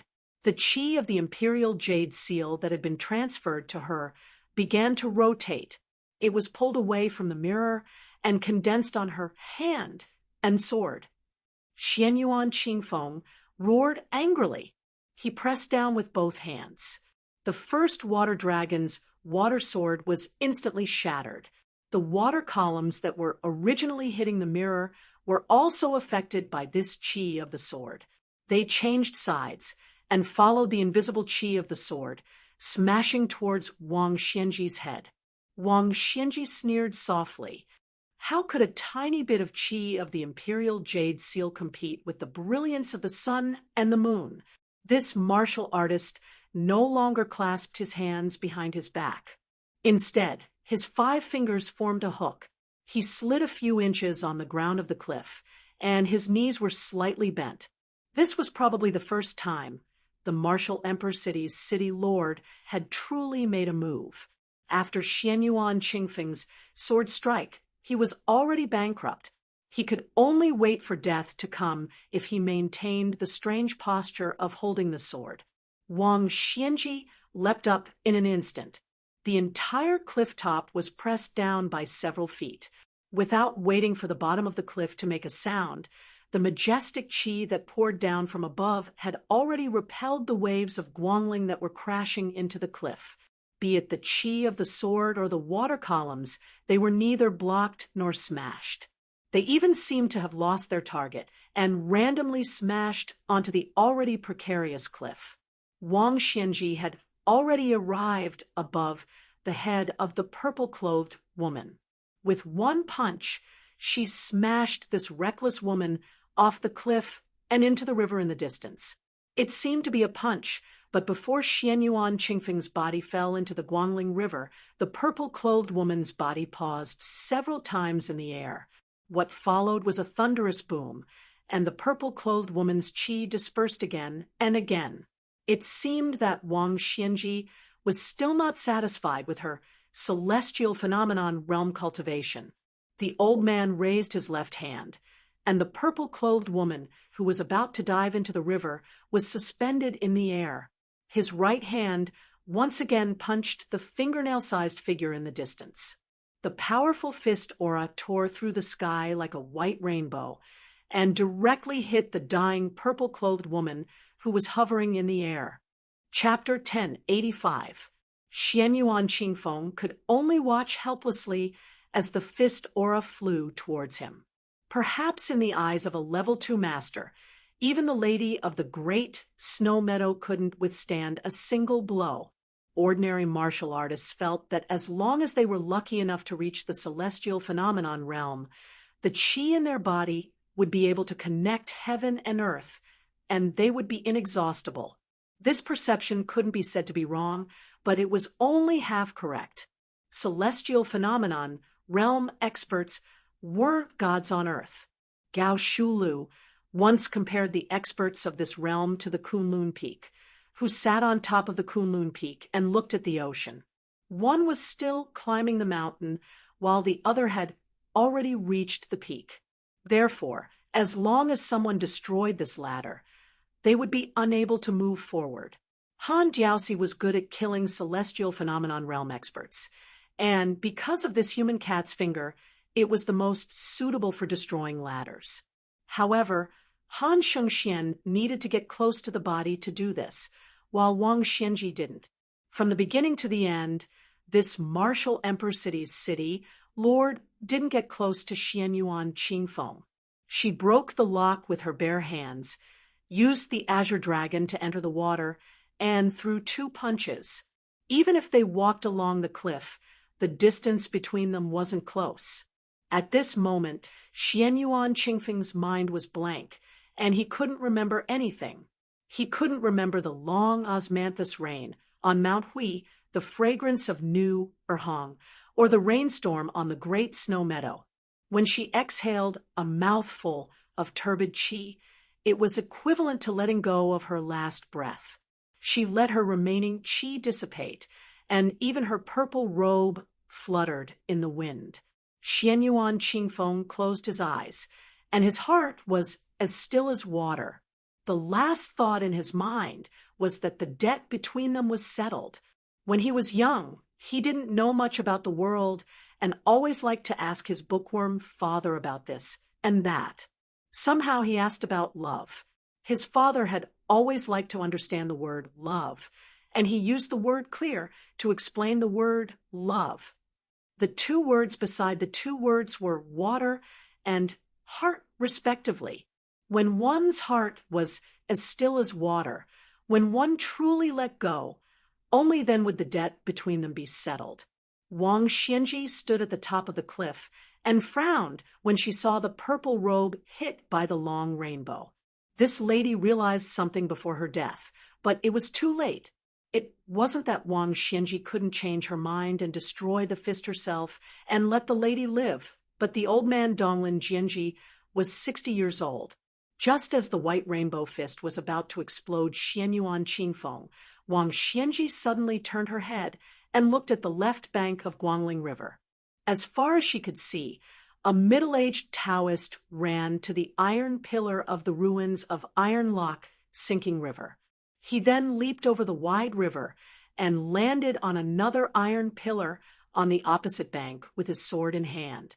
His figure was so fast that even Wang Xianji, who had truly become invincible in the world, couldn't help but look at him in a new light. In terms of lightness skill, the Taoist's ability to cross the river with a single step was already far beyond the description of leaving no trace on the snow. However, the Taoist didn't stop there. When the Taoist stopped his feet, the fist aura was cut in half without any warning and disappeared in an instant. If it was Song Nianqing who used the 14 new swords, he wouldn't be able to kill Xianyuan Qingfeng so cleanly. Even if the fist aura was cut in half, Wang Xianji's fist aura could still use the first half to smash Xianyuan Qingfeng to death instead of disappearing into thin air. Wang Xianji stood proudly at the top of the cliff. She immediately guessed the identity of the Taoist who practiced the sword. The sword maniac Wang Xiaoping had always been known for his pure heart of the sword. It was said that this person never had a fixed position when practicing the sword. Wudong's 81 peaks were all facing the peak. Some were far and some were close. Wang Xiaoping always stood on a peak and pointed his sword at another peak. On the peak, there were brothers who casually threw a fallen leaf. Wang Xianji used to wait for the top martial artists in the world to enter the city and climb the tower in Donghai. There were only a handful of people who waited but didn't see them. Wang Xiaoping was one of them. Wang Xianji was very curious about whether this Taoist who carried Wudong's way of the sword could surpass Dong Tai's unparalleled murderous aura. Wang Xianji was not angered by Wang Xiaoping's sudden appearance today, and the fact that she had shattered his fist aura without even drawing her sword. He was not angered to the point where he wanted to beat a drowning dog out of humiliation and let Xianyuan Qingfeng, who had barely escaped with his life, fall into the water and ignore him. Even if she had profited from the disaster and passed that hurdle, and her future achievements in the martial arts world had reached unreachable heights, it was no longer something Wang Xianji cared about. Wang Xianji only wanted to experience Wang Xiaoping's next move. Wang Xiaoping stood on the shore with an ordinary Taoist peach with sword in her hand. She looked up at the old man. Ever since this old man defeated Li Chungang, he didn't have a worthy opponent. In the hearts of all Wang Xiaoping's sword practitioners, this was an indescribable feeling of depression. This was because Wang Xianji stepped on the head of the way of the sword to reach the top of the Jianghu. The prosperity of the sword forest had always been known to occupy half of the Jianghu. After Li Chungang lost, even the new god of sword Dong Tai couldn't pull Wang Xianji down from his pedestal. The great grandmaster of the way of the sword, the former owner of the Wu family's sword Tum Su of Gojoseon, Donghua sword pool Song Nianqing, also couldn't express his feelings with a single move. As long as Wang Xianji was alive, swordsmen wouldn't be able to raise their heads. How could they talk about a single move? Wang Xiaoping had been practicing swordsmanship since she was young. She wanted to ask Wang Xianji in Jianwu Imperial City one day. She wanted to ask Wang Xianji, who once said, "I see all the swordsmen in the world as if they are nothing." Wang Xianji said loudly, "Wang Xiaoping, before this old man enters Beiliang, he can only wait for 3 moves from you." Chapter 1086. Wang Xiaoping did not reply loudly. She retracted her gaze and looked at the mahogany sword in her hand. She said softly, "1 sword is enough." Wang Xianji did not travel fast on her way to Beiliang this time. If she traveled too fast, the long-awaited battle would become meaningless. However, she could not travel too slowly either. When the young woman, surnamed Jiang, forcefully opened the gate of heaven, Wang Xianji did not take it to heart at all. However, if it was Su who did it, it would be hard to say. Huang Longshi, the devil who wished for the world to be in chaos, transferred the remaining fate of the 8 fallen countries to Jianghu. All kinds of opportunities appeared one after another, and chaos occurred. Martial arts geniuses such as Chao Chongqing, Dong Tai, and Cheng Jibao came out one after another. It was not an exaggeration to say that it was a once-in-a-lifetime event. In the end, they were like bamboo shoots after a rain in the same spring. They did not care if there would be no harvest in the coming year. It should be known that many things were divided into big and small years. If the big year was too big, the small year would be too small. Among this large batch of bamboo shoots, the young man surnamed Su was undoubtedly a rising star. However, his position was right below Wang Xianji, the evergreen bamboo. In fact, Xianyuan Qingfeng's defeat was not as unjust as he thought. For so many years, only Dong Tai's flying sword, Chao Chongqing's sleeve, Gu Jiantang's thunder core, the young Song Nianqing's sword Qi at the end of its flight, and the 9 yellow sword formation before his death were able to get close to Wang Xianji. It could be said that there were very few people who could get close to Wang Xianji.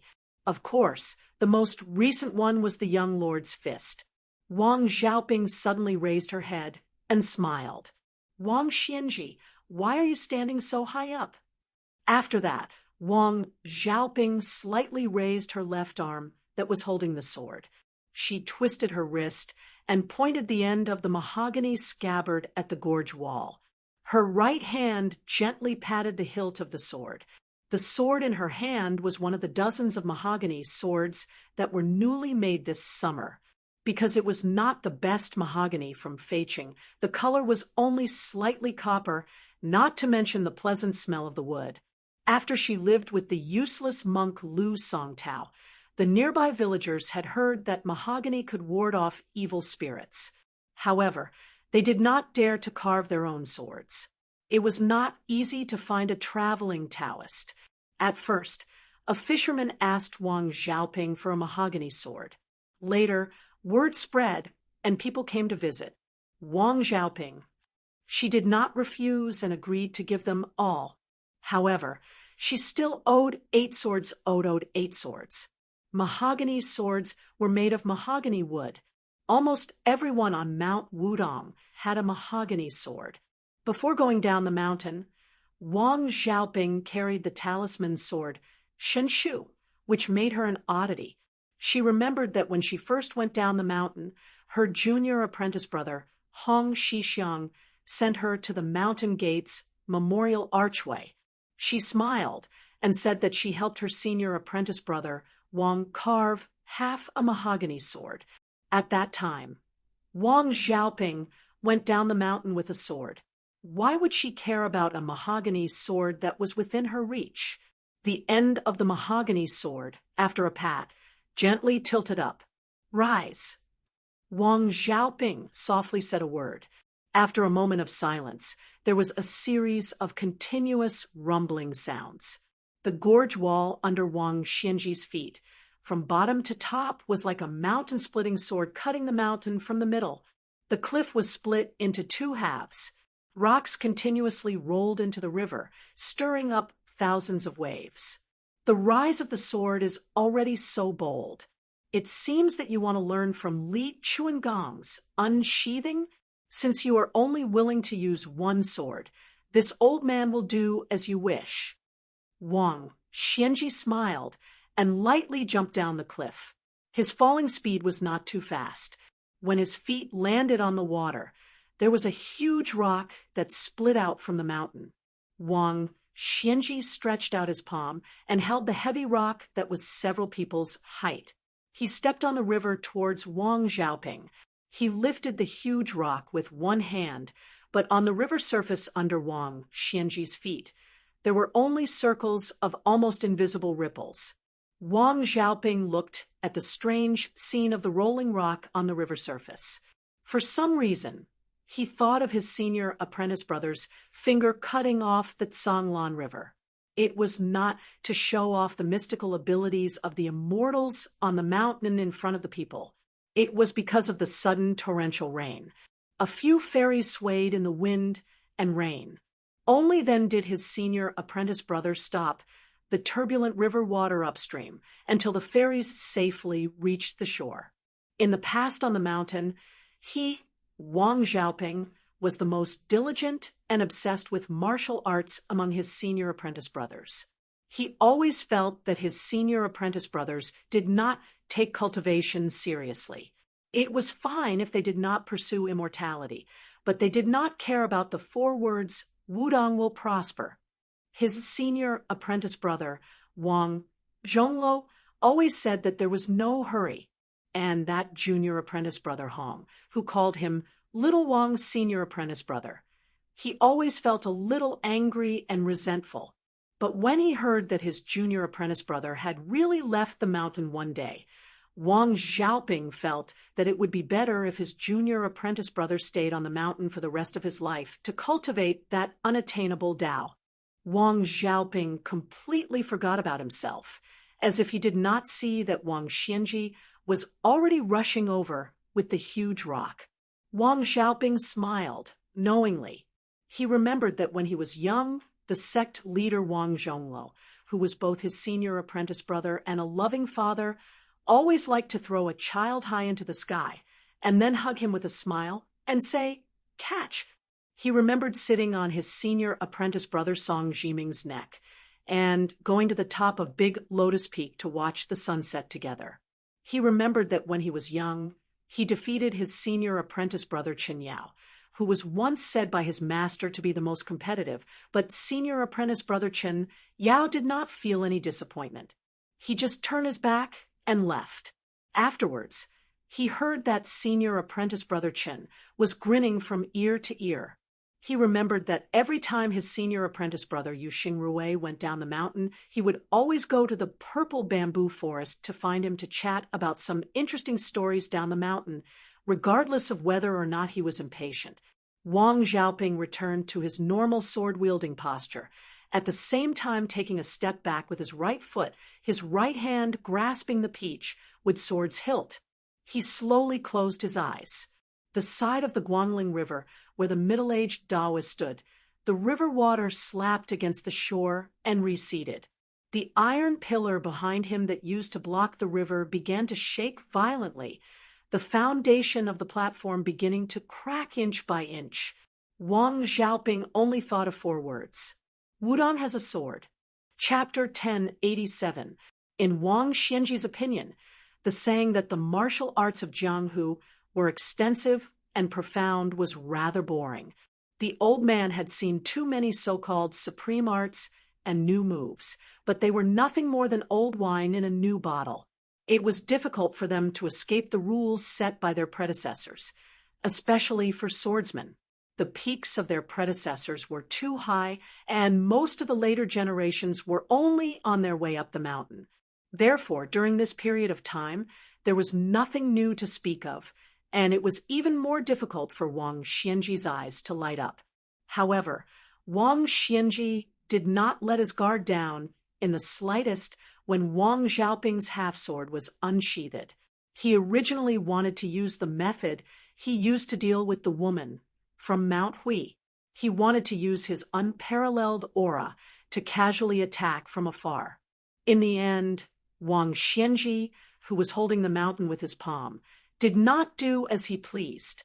Instead of holding the rock with one palm, he held it with both hands. His footsteps did not stop as he continued to run towards Wang Xiaoping on the shore. His fingers were like iron hooks, and his qi dynamics seeped into the huge rock. First, it tore open cracks, and then the entire 10,000-pound rock was crushed into hundreds and thousands of pieces of broken stone. The broken stone was scattered, but its spirit did not disperse. Wang Xianji's wrists were pressed together, and with a twist of his hands, the broken stones that looked like they were about to fall apart instantly reformed, forming a large circular stone formation from afar. Between the cracks of the broken stones, countless tiny purple lightning bolts flowed wildly.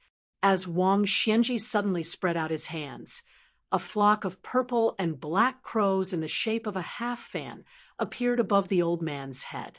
The flock of broken stone crows did not stay still, but each of them was drawing water. The Guangling River under Wang Xianji's feet constantly had water columns as thick as an arm surging out of the water surface. If the flock of crows was the fan, then these rapidly rising and spinning water columns were the ribs of the fan. Wang Xiaoping went down Mount Wudong to hone his swordsmanship. Today, he challenged the mountain with his sword and forced Wang Xianji to leave the mountain. However, an outsider came. He could also be considered as someone who had left the mountain.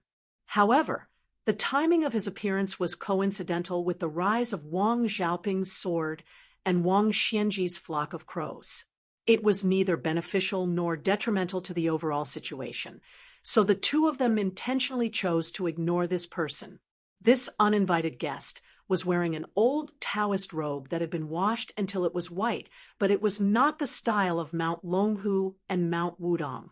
He looked like a man of no doubt about his age.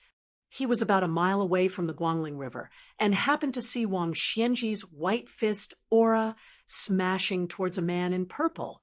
The middle-aged Taoist did not seem to be running wildly. Every step he took was still leisurely and leisurely. However, in almost the blink of an eye, he was already near the riverbank. Even when Wang Xiaoping slashed the long rainbow with her sword, the Taoist still did not make a move. Then he stopped at the riverbank and watched the Mount Huishan purple robe fall into the rolling water in the middle of the river. The Taoist seemed to sigh softly.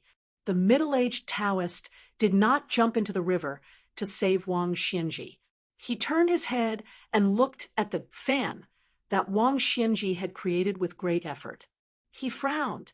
Everyone knew that when old monster Wang was in charge of the martial emperor city, he welcomed and sent away countless masters.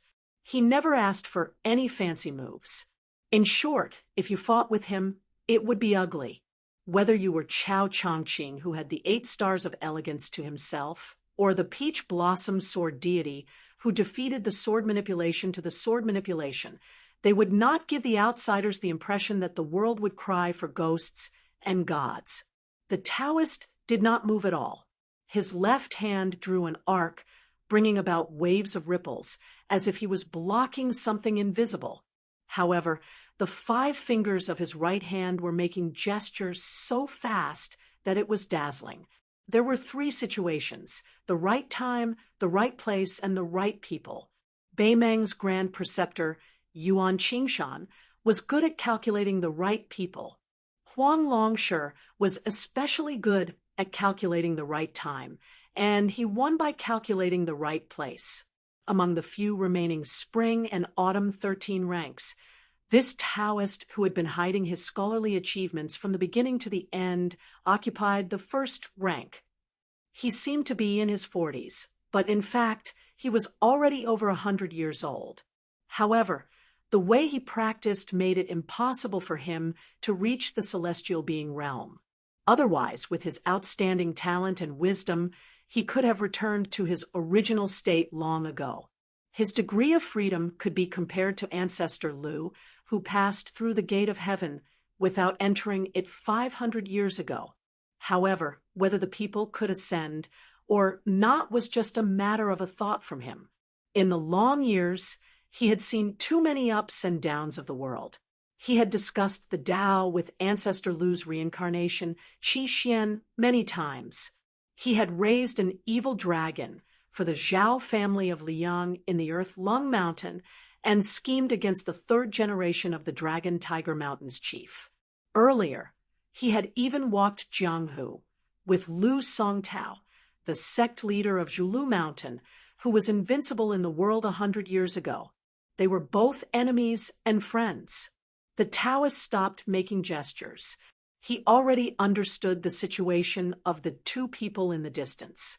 Chapter 1088. Wang Xianji was close to 100 years old. He had been at the peak of martial arts for nearly 60 years. Compared to ordinary people, he had lived for a long time. Almost everyone had forgotten that this burly old man was once a scholar with aspirations in the imperial court. He had imitated those famous scholars and used a feather fan to point out the country. However, due to various reasons, he abandoned his books and entered the Jianghu. Since then, he had never looked back. When the devil Huang Sanjia guided the fate of the nation into the Jianghu, Wang Xianji was originally at the top. He was similar to a powerful official in the imperial court who held the emperor and ordered his vassals. No one could compete with him. He could have taken most of it for himself and become like Gao Shulu from 400 years ago and Lu Songtao from 100 years ago. However, Wang Xianji did not do so. Be it the fearless Song Nianqing or Chao Chongqing, who had just entered the celestial phenomenon realm, none of them died in Martial Emperor City. When he left the Eastern Sea, he could kill or not kill Xianyuan Qingfeng. However, Wang Xiaoping was different. The latter had the Wudong Mountain behind him. In the future, the people on the mountain would face the fishing immortal. In the end, it would create a new situation that had not been seen in 1,000 years. In the future, not to mention the grand occasion of 7 or 8 Earth immortals appearing at the same time, none of them would be left. Even the celestial phenomenon realm would be an extravagant hope. Naturally, the word ascension would be lost. Wang Xianji, who had divided the territory with his own strength, naturally hated this situation. Not only did Wang Xianji want to block Wang Xiaoping's next sword, he also wanted to cut off the relationship between the sword maniac and the Wudong Mountain. Wang Xianji clenched his fists and threw them forward. The fan pounced forward with an earth-shattering momentum, stirring up a strong wind. Wang Xiaoping's eyes were still closed. He put 2 fingers on his left hand together and pushed forward on the peach with scabbard. The scabbard gently slid out. There was no unparalleled aura qi, nor was there any strange phenomenon. Even if the rubble with purple lightning rolled towards him, followed by a huge wave, the speed of the sword being unsheathed was still neither fast nor slow. What happened next shocked the world. The Wudong Taoist was struck by the earth-shattering thunder and lightning that blotted out the sky, and then a huge wave crashed onto his head. After this round of attack, countless broken stones did not fall to the ground as expected. Instead, they floated on the shore and rotated slowly. When the sky was covered by dark clouds, a long and translucent white line appeared. It was faintly discernible, as if it was hanging down from the 9th heaven. It was slightly slanted and pointed at Wang Xiaoping, whose peachwood sword had not been completely unsheathed. The end of the white line hung 3 feet above the Taoist's head. As the saying goes, God is watching you from 3 feet above your head. It means that God always remembers the good and evil of people. Wang Xianji sneered. She stretched out her finger and snapped the fishing line. The middle-aged Taoist muttered to himself, "In the end, Li Chungang can lose to Wang Xianji, and you can also lose to a rising star. But Jianghu can't be lifeless. Why is it that Confucianism can't change the law because of literature, but chivalry can't break the law because of martial arts?" The Taoist sighed. Su Fengnian of Beiliang wants to guard the northwest door and give the people of the Central Plains a stable place. His original intention is not bad, but he is too deeply involved with Wudong. Once he gains power, he will definitely join hands with Li Yufu. Therefore, there are 2 choices. If you don't kill Su Fengnian, the world will be less turbulent for decades. If you kill Su Fengnian, Jianghu will still be Jianghu. No matter how strong the imperial court is, they can generally stay out of each other's business. Now, someone may want to fill up the well of Jianghu. As a frog in the well, it is reasonable that you, Wang Xianji, don't agree. When he saw that the tight white line above Wang Xiaoping's head seemed to be cut suddenly, the remaining white line fiercely bounced in the air in an arc and finally slowly dissipated in the clouds. Wang Xiaoping still did not draw his sword. His fingers were close to the tip of the sword, which meant that the scabbard was about to completely leave the sword. The Taoist didn't know whether it was because he was a fellow cultivator or because he felt sympathy for him. He couldn't bear to watch and turned to look at the river. In reality, if Wang Xiaoping had attacked earlier, just to break Wang Xianji's cage, then he would have been more alive than dead. With Wang Xianji's temperament of rarely getting angry, she might not necessarily want to kill him. But since this sword maniac was stubborn, Wang Xianji should really want to kill him. The Taoist was a solitary hermit. He understood Wang Xiaoping's persistence, but it was difficult to agree. Even if it was a sort of an earth immortal, so what? To say the least, even if he could really hurt Wang Xianji, it would only show the young vassal king a flaw that could only be regarded as insignificant. It would not stop Wang Xianji from killing people. Was it worth it to use one's life in exchange for a little more chance of victory, the Taoist suddenly opened his eyes wide. Even though he was an old monster who had been called a 1,000-year-old tortoise by Su Fengnian, he was still shocked. Wang Xiaoping opened his eyes. When the scabbard was about to fall, he didn't draw his sword. Instead, he pushed the sword back into the scabbard and said softly, "Go." The peachwood sword still in the scabbard flashed. Many passengers on the ferries going to and from the gorge screamed at the same time. It turned out that the boats under their feet were beginning to lose control. No matter how hard they tried, they began to retreat quickly. The boats with their bows facing downstream seemed to have the help of God, rushing downwards like arrows. All of this was because the Guangling River, with Wang Xiaoping and the end of the gorge as the boundary line, was suddenly pulled away. The river water that left the waterway was as thick as a mountain peak. It rose into the air like an unprecedented blue sword. It curved around Wang Xiaoping and then straightened in the air in a flash. The tip of the sword pointed directly at Wang Xianji, who was floating in the air without the river water under his feet. Wang Xiaoping shouted softly and took a step forward. He finally drew his sword, a section of the river water as a sword. Chapter 1089. The Taoist looked at the sword from the other side of the river and sighed in amazement. The sword intent and sword qi of Wang Xiaoping's sword was enough to be called the pinnacle of swordsmen. It could no longer be simply called a talisman sword or a sword technique. There was a very important reason why generations of swordsmen were able to rise and fall in the martial arts world. Sword masters, when they felt like it, could often ignore realms. A second-grade master might be able to reach finger mystery with one sword, while a finger mystery swordsman could reach celestial phenomenon with one sword.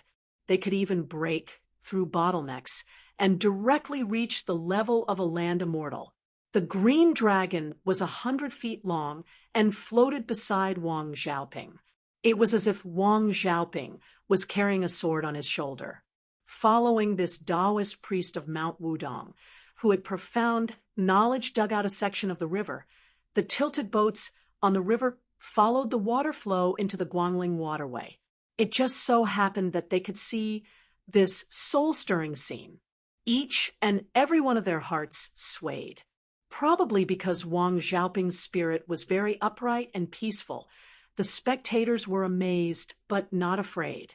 As the surging river once again filled up the waterway, the passengers on the ferry could take the opportunity to see the graceful bearing of the immortals. Some of the ferrymen, who were originally rushing upstream, also took out their silver and desperately asked the ferry owner to turn the boat around and follow the river. The reason why they were not afraid of being affected was because they noticed that the sword tip had started to move towards the shore. The hemp-clothed old man who was originally standing on the river also jumped onto the shore and changed the battlefield. When Wang Xianji's foot touched the ground, the green sword had already rushed over. The distance between the man and the sword was less than 30 feet. Wang Xianji's foot touched the ground, and the other foot touched the ground one step behind. He did not dodge and directly punched out. The huge green sword suddenly stopped 3 feet away and exploded into a dazzling splash of water. Then it turned into mist and disappeared. The water curtain created by the collision of the fist aura and the sword chi seemed to have no end. This 100-feet water sword was severely damaged. It was shrinking at a speed that the passengers on the river could see with their naked eyes. Very quickly, it consumed 10 feet of the sword body. Wang Xianji's figure remained motionless, but it seemed that her patience had been worn out. Very soon, she was no longer willing to stand there and be beaten. She took a step forward, and her left hand swung out a fist. The power of this fist was unparalleled. Not only did it smash the new sword tips that came one after another, it was actually able to smash the entire green sword, causing it to sway incessantly. Countless thin and mixed sword chi hidden in the green water sword started to shoot out in all directions. It was a magnificent sight. After that, the old man, who had been roughly guessed by the passengers to be the owner of the martial Emperor City, stepped forward and punched out. He did not retreat, but advanced instead. He hit the sword from 90 feet to 80 feet, 70 feet. And when half of the sword reached 50 feet, Wang Xianji slightly stopped attacking. Just like martial arts, if you don't advance, you will fall back. When he stopped, the sword momentum that was originally blocked seemed to be waiting for this moment. It was not just a little bit stronger than before, it was as if there was a gap of a whole realm. Wang Xianji slid back a distance and gently jumped up. He slapped down on the huge sword tip. The sword tip was forced down. The green sword drilled into the ground and tore open a groove. The huge sword made an arc under the ground and drilled out of the ground. The arc continued until the sword body finally formed a big circle. The end of the sword was not far from Wang Xianji's feet. The sword tip fell from the top and pointed at Wang Xianji, who had already turned around. The Taoist who cultivated in seclusion in the Dragon Tiger mountainside. In his eyes, the sword style was like a jade. The general principle was that the outside was like the sky, and the inside was like the earth. Previously, the sword was in the Vajra realm. The sword that cut off the river was in the mysterious finger realm. Now that the sword was half out of the sheath, it could be considered the spirit of the Tianxiang sword. Within the big circle, there was sword chi. In fact, all three belonged to one sword. What was more rare was that this unfinished sword did not show any signs of decline. Its spirit was still rising. Even Wang Xianji could not stop it at the node of the mysterious finger celestial phenomenon. In the past 60 years, Wang Xianji almost never used a higher realm to crush anyone. He always liked to fight with people of the same realm. He wanted to exhaust his opponent's moves and spirit. Even if he lost to him, he would have no regrets. Therefore, he held back his fist momentum because he knew in advance that Wang Xiaoping's sword had an instantaneous ascension. At this moment, facing the round jade sword that was full of spirit, Wang Xianji lowered his hands and raised them. He took the opportunity to lift the purple and green upstanding chi and used them as blades and swords respectively. The Taoist laughed softly. It's not common to see Wang Xianji pick up a weapon to face the enemy. Wang Xianji, who had a strong body to begin with, suddenly became even more arrogant. He was like a deity from the heavenly court who had descended to the world. However, Wang Xianji did not use any complicated or ingenious moves. He only used a horizontal blade and a vertical sword. The horizontal blade cut through the jade wall, and the vertical sword cut through Qing Shui. It was as if a priceless piece of jade wall was smashed onto the cold, hard ground. The scene was extremely dazzling. Chapter 1090. The situation changed so quickly that even the Taoist cultivating on Mount Longhu was dazzled. When he focused his gaze again, he saw that the 500 feet long green half-sword had already been shattered. The Taoist originally thought that Wang Xiaoping's Tianxiang half-sword was already the peak, but he soon realized that he had underestimated this Wudong sword maniac who had left the mountain for many years. Wudong's prosperity lay in the fact that one mountain shouldered two Daos, the Tao of Heaven and the Tao of Martial Arts. The previous generation's leader, Hong Shixiang, had almost achieved both. It was just that he had left the mountain in too much of a hurry, and he had left the world in even more of a hurry. Therefore, Wang Xiaoping at the very least had to shoulder a sword. The Taoist had been living in Mount Longhu, the ancestral court of Taoism, for so many years. He always felt that Mount Wudong was too human, and the immortal qi that cultivators worked hard to find was inevitably inferior to the Taoist master mansion that was surrounded by immortal qi all year round. However, the last half of Wang Xiaoping's sword had slightly changed the old Taoist's opinion. Wudong has 81 peaks. Around Wang Xianji, there were 81 swords of different lengths and thicknesses. The tips of the swords all pointed towards the sky at the same time. The tips of the swords were either perfectly straight or slightly tilted. The Lingxi sword momentum and the lofty mountain momentum completely matched each other, so much so that the Taoist who was watching from afar could easily identify the names of the mountains that each of the 81 swords symbolized. Wang Xianji chuckled softly. Whether it was Qi Xuanzhen, who sat high on the demon execution platform, or Hong Shixiang, who rode a crane down to Jiangnen, none of them had lowered themselves to the same level as Wang Xianji. But he couldn't help but feel regret. He once had a move that he had studied for many years. At first, he wanted to target Qi Xuanzhen, but later, Qi Xuanzhen was said to have ascended to immortality. Then, with great difficulty, there was a descendant of Wudong who could suppress Mount Longhu with a sword. Wang Xianji picked up that move again and continued to silently investigate and fix the flaws. But once again, he was disappointed. In the end, he never had the opportunity to make a move.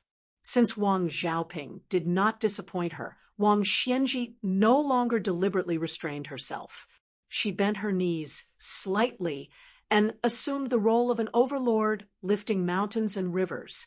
When the 81 swords flew over the top, a gorge wall that was far more magnificent than the boulder was also forcibly uprooted.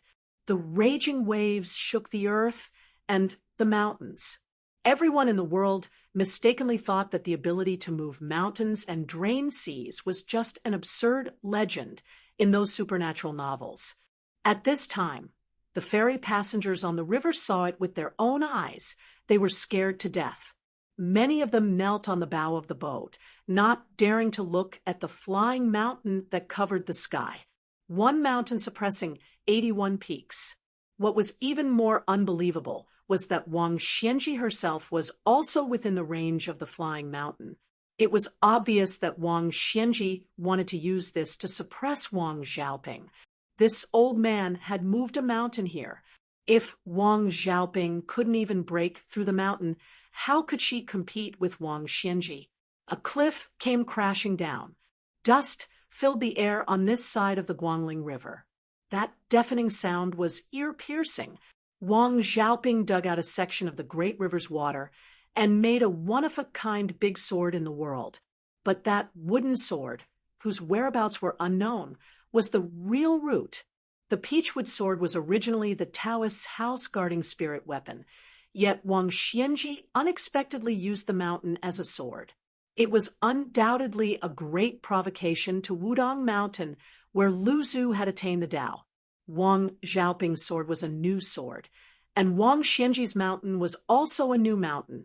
On the peak of the new mountain, there was a very old, white-haired, old man in Jianghu. His hemp clothes were not stained with dust, and he stood with his hands behind his back. That half a move of the new sword did not disappear just like that. Instead, it broke through the mountain. Only one sword remained from the 81 swords. The water sword was no more than 3 feet long, but the sword qi was 10 feet long. From the 100 feet long Qing sword, the remaining 10 feet of sword qi was 10 feet long. Wang Xiaoping seemed to be defeated repeatedly, but in the eyes of the old Taoist who had profound cultivation, it was not easy for Wang Xianji, who was standing on the peak of the mountain, to win. The coarse hemp sleeves were already in tatters. Previously, when he bent his knees to move the mountain, it should be because he could not care too much about the minor details. His vigorous qi leaked out, and the coarse hemp around his knees also became slightly loose. The Taoist looked at the narrow but long flying sword outside the mountain, and there was some fear in his eyes. An eye for an eye, as expected of the most stubborn sword maniac on Wudong Mountain. You, Wang Xianji, used the flying mountain as a sword. I, Wang Xiaoping, used my flying sword to take your head. The last 10 miles were the most difficult, especially when climbing a mountain. To completely break Wang Xiaoping's complete sword was like climbing a mountain, and the further one went, the harder it was. It was the same for the sword. The person who made the move, was he thinking of returning to the mountain for the last time to see his old friend? The Taoist sighed. Was this the sword heart that Wang Xiaoping had comprehended in the end? The sword heart that he had been pursuing all his life? Dragon Tiger Mountain had ascended Jinren in the past, and in the past 300 years, its reputation had far surpassed Wudong, but it seemed that there had never been such a sword. The old Taoist's eyelids trembled involuntarily. The sword was out. Wang Xianji roared angrily and faced it head-on. On the peak of the mountain that was on the verge of collapse, a huge pit was formed with each step. Every step he took caused the mountain to fall several feet, breaking the sword chi, and pushed his palm on the tip of the sword. A person could die, but the sword could be destroyed. A man of 7 feet had a 3-foot sword. A person and a sword were still one. He could not retreat. The sword chi, sword intent, and sword edge were all destroyed inch by inch. Wang Xianji's steps also became extremely slow. His tall body and palm could only move forward inch by inch. A hole was made in his palm. When the number 1 person in the world finally broke the 3-foot sword in an unparalleled manner, not only was his palm badly mutilated, but there was also a trace of sword chi that pierced his chest and caused a scarlet blood flower. The sword chi dissipated behind Wang Xianji. The sword had already pierced through Wang Xianji, the old Taoist who had the same surname as the son of the Zhao family, sighed heavily. Wang Xiaoping had a sword when he was alive, and it could be said that he did not let down his sword in this life. The Taoist's eyes suddenly widened, and he was greatly shocked as he looked at the shore. Wang Xiaoping had died long ago. Almost no one noticed that when the sword was in Mount Feisheng, there was already a flash of light in the sky. It seemed to be returning to the mountain on behalf of someone. At that time, the middle-aged Taoist with the highest seniority in Wudong was sitting cross-legged, looking at the river. His face was haggard, but his expression was peaceful. His warm smile had never been shown in those years on the mountain. Little junior brother, I can't wait for you to come home. Wang Xiaoping closed his eyes, not looking at his last sword at all.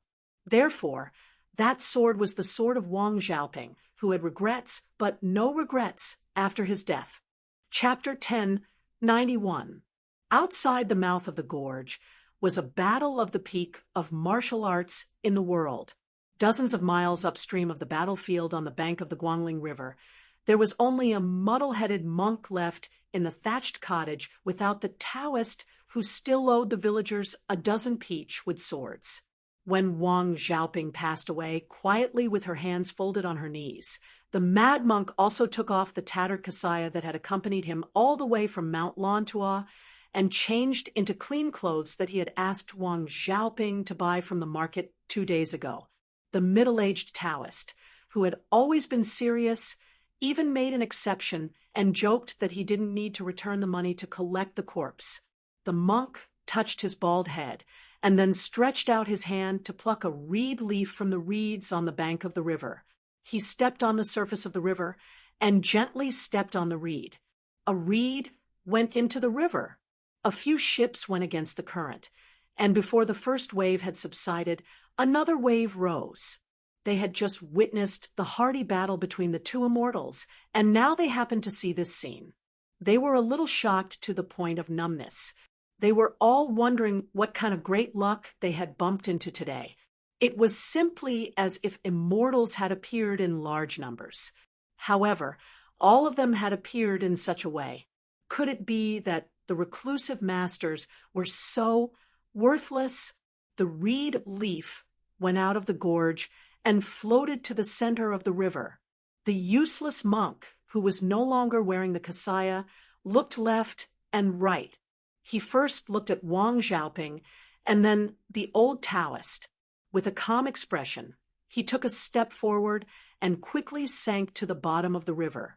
At the bottom of the Guangling River, the water was muddy and the light was dim. Looking for people and things was no different from looking for a needle in a haystack. However, he still accurately landed a few feet away from the purple-clothed woman. The 6 senses and 7 apertures of the woman of Mount Hui were all sealed. Her delicate body was curled up like a baby in the womb, and the heaven and earth were her parents. Lu Songtao stared at the woman in a daze. The old Taoist on the shore, who had stubbornly cultivated in seclusion, had left Mount Longhu because he wanted to see her face before she died. Going forward, the reason why he cultivated in Mount Longhu was also an unspeakable secret that very few people knew about. 100 years ago, the 3 of them traveled the Jianghu hand in hand. He was not yet a monk of Mount Lantua, but the 9th cult master of Mount Zhulu. Among all the cult masters of the devil cult, he was the most unlike the cult master of Mount Zhulu. And that Taoist was not the current resident of Longhu Mountain. He was the 4th prince of the Liang royal family, who was recognized as better than the crown prince. His achievements, knowledge, martial arts, and talent were all outstanding. As for the delicate and naive woman who ended up with an extremely miserable life, she did not have a country-toppling beauty, nor did she have an insufferably arrogant background. However, Lu Songtao, who had concealed his identity and traveled in Jianghu, just happened to fall in love with her. Yet, she fell in love with that handsome child named Zhao Huangqiao. Lu Songtao did not mind this. With the 2 of them traveling together, where in the world could she not go? During this period of time, Lu Songtao didn't feel sad as he watched the woman he loved smile sweetly at other men. But when he returned to Mount Zhulu and came out of closed-door meditation, he heard the grievous news that Zhao Huangqiao had single-handedly caused. He silently went down the mountain. Just like today, he also helped to collect the body, put on clothes for her, and carried her back to the mountain. Lu Songtao went down the mountain for the last time. He killed countless famous Jianghu figures who were fishing for fame, as well as countless high-ranking princes, dukes, and famous ministers. After killing them, every time he turned around, he always felt that she was standing there and smiling. Lu Songtao looked at the woman in purple who was both her and not her, and his tears kept flowing. Lu Songtao stretched out his hand, trying to grab the corner of the big purple dress that was gently floating at the bottom of the river. Then he slowly withdrew his hand, and his body began to float up. He broke through the water surface and lightly touched the water surface, laughing loudly and singing loudly. The surface of the river was like the surface of a drum, thumping loudly. Heaven and earth are useless, they don't enter my eyes. Sun and moon are useless, they can't exist together. Kunlun is useless, they can't come to me. Compassion is useless, they are sanctimonious. Tranquility is useless, their sleeves are empty. Great river is useless, they go east and never return. Wind and snow are useless, they can't fill their stomachs. Grass is useless, they wither with each passing year. Karma is useless, they are all fixed. Jianghu is useless, we forget each other. Lu Songtao lowered his head and chanted like a Buddhist monk, like a madman singing a sad song. He swept to the shore and lowered his head to stare at the Wudong sword maniac who was smiling as he went to his death. He restrained his arrogant and domineering attitude and moved his lips slightly. He put his palms together and chanted sutras to send the swordsman off. Lu Songtao opened his eyes and looked around. Then he looked at the sky and laughed loudly. Meditation is useless. How can you become a Buddha? At the same time, Lu Songtao's shoulders shook, and his pale face flashed away. Then he glowed with a kind of purple-gold color that only eminent monks who had attained Bodhi in the Buddhist scriptures would have. That shake of his shoulders made this Julu mountain cult leader seem like he wanted to shake off a heavy burden that he had been carrying for a long time. The old Taoist Zhao Huangchao narrowed his eyes, and his face was gloomy. He had already calculated that Wang Xiaoping's peachwood sword, which had been ready but not released, seemed to be carrying a heavy burden and would be sent west to Wudong Mountain in Beiliang. Lu Songtao, who had hidden in Mount Lantuo for 100 years, also wanted to get involved in this mess. Zhao Huangchao was hesitant. In the end, he still did not immediately stop Lu Songtao from shaking off the invisible object. Before Lu Songtao moved forward, he looked back at Zhao Huangchao, who had been entangled with grievances for 100 years. The two of them looked at each other. Lu Songtao sneered. "You are even inferior to a woman. It was like this 100 years ago, and it is even more so 100 years later. Old thief Zhao, why don't you die?"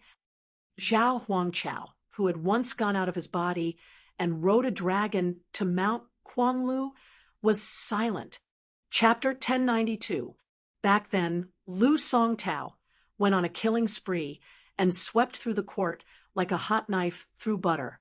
It was Zhao Huangchao who half begged and half forced the Taoist master of Longhu Mountain to set up a sacrificial altar and ask the 3 modern grandmasters to kill him with a 10,000-li sky thunder nail. Although they didn't kill Lu Songtao, they succeeded in making this devil cult leader silent for 100 years. Lu Songtao no longer paid attention to this old ancestor that the current Zhao family's son knew, but didn't dare to admit. He ran wildly to catch up with Wang Xianji, who was walking on the shore. He walked out of Mount Lantuo and came to the Jianghu of the Central Plains. Li Dongxin of the 2 Zen temples blocked his way. White dress Luo Yang blocked his way. Zhao Ningxin, the reincarnation of the first grandmaster of Longhu Mountain, blocked his way, and countless top heroes of Jianghu blocked his way. This time, he was going to block someone else's way. Wang Xianji still walked at a steady pace. Lu Songtao quickly caught up with this city master of Martial Emperor City, who was 40 years younger than him. They seemed to be walking side by side, but Lu Songtao was actually flying with the wind, and his feet didn't touch the ground. Wang Xianji didn't turn his head and said calmly, "Things are different now.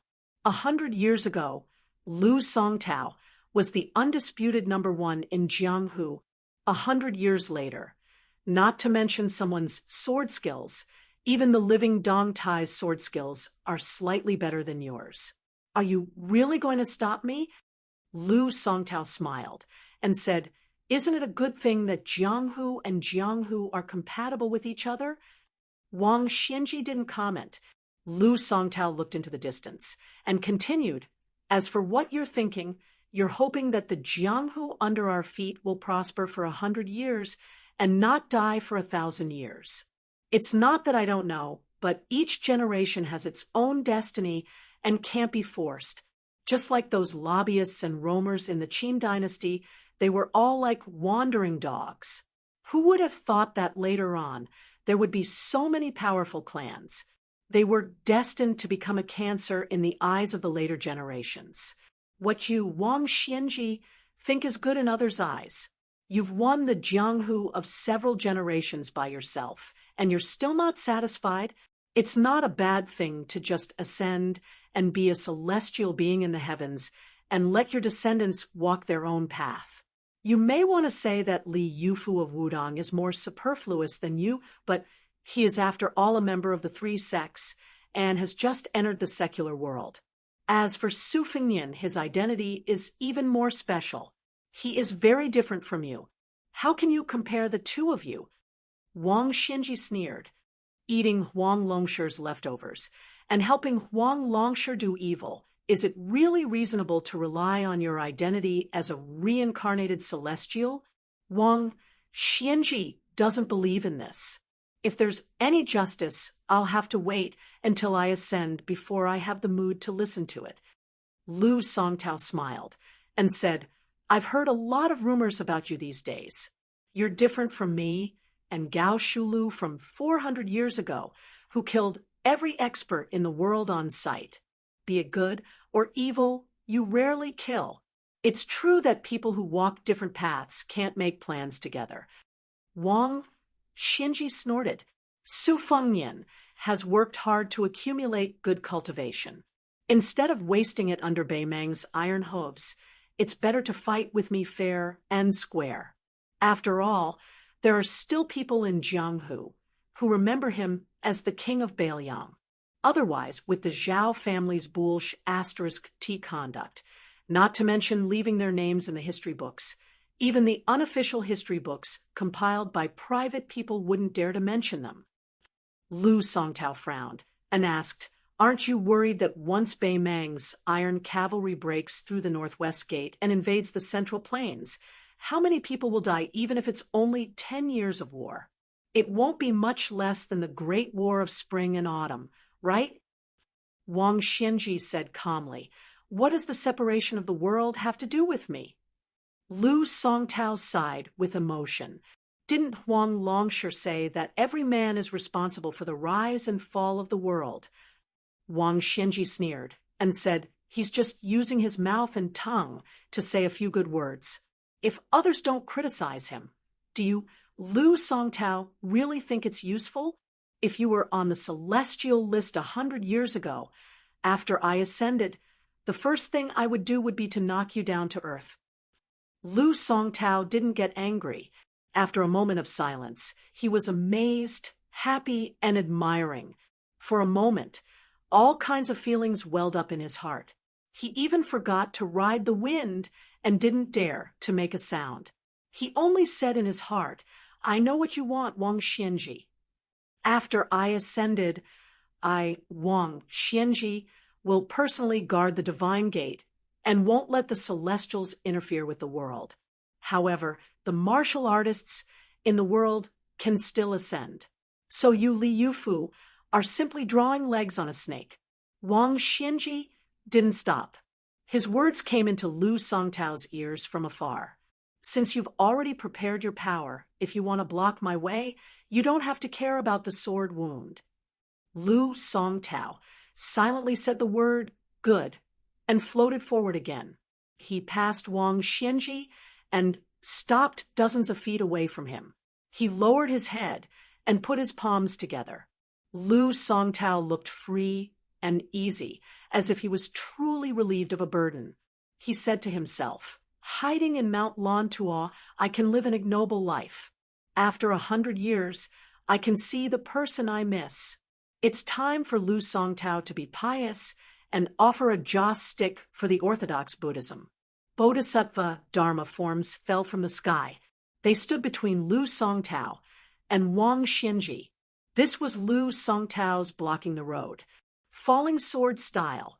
After offering a joss stick, the Bodhisattva sword fell. Wang Xiaoping, Lu Songtao, sword immortal after sword immortal. Wang Xinji subconsciously looked up at the sky. He seemed to remember that the only person he owed in his life wasn't there. He then turned to look at the place where someone died. Lu Songtao kept his palms together. Thus, the solemn Dharma forms of the great Bodhisattva Dharma forms filled the sky and landed on earth without stopping. Wang Xinji clenched his fists and crossed them in front of his chest. He took a deep breath. The Dharma forms landed from far to near. They were continuous and became more and more intense. They had already set up an inescapable net around the hemp-clothed elder. Wang Xinji stepped on the left and right side of him. He was already invincible in the world. So what? Chapter 1093. Even though Lu Songtao knew what Wang Xinji was thinking, he still blocked his way.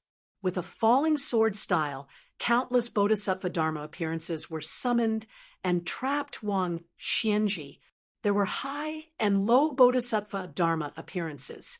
Some were so clear that they could be seen, while others were vague.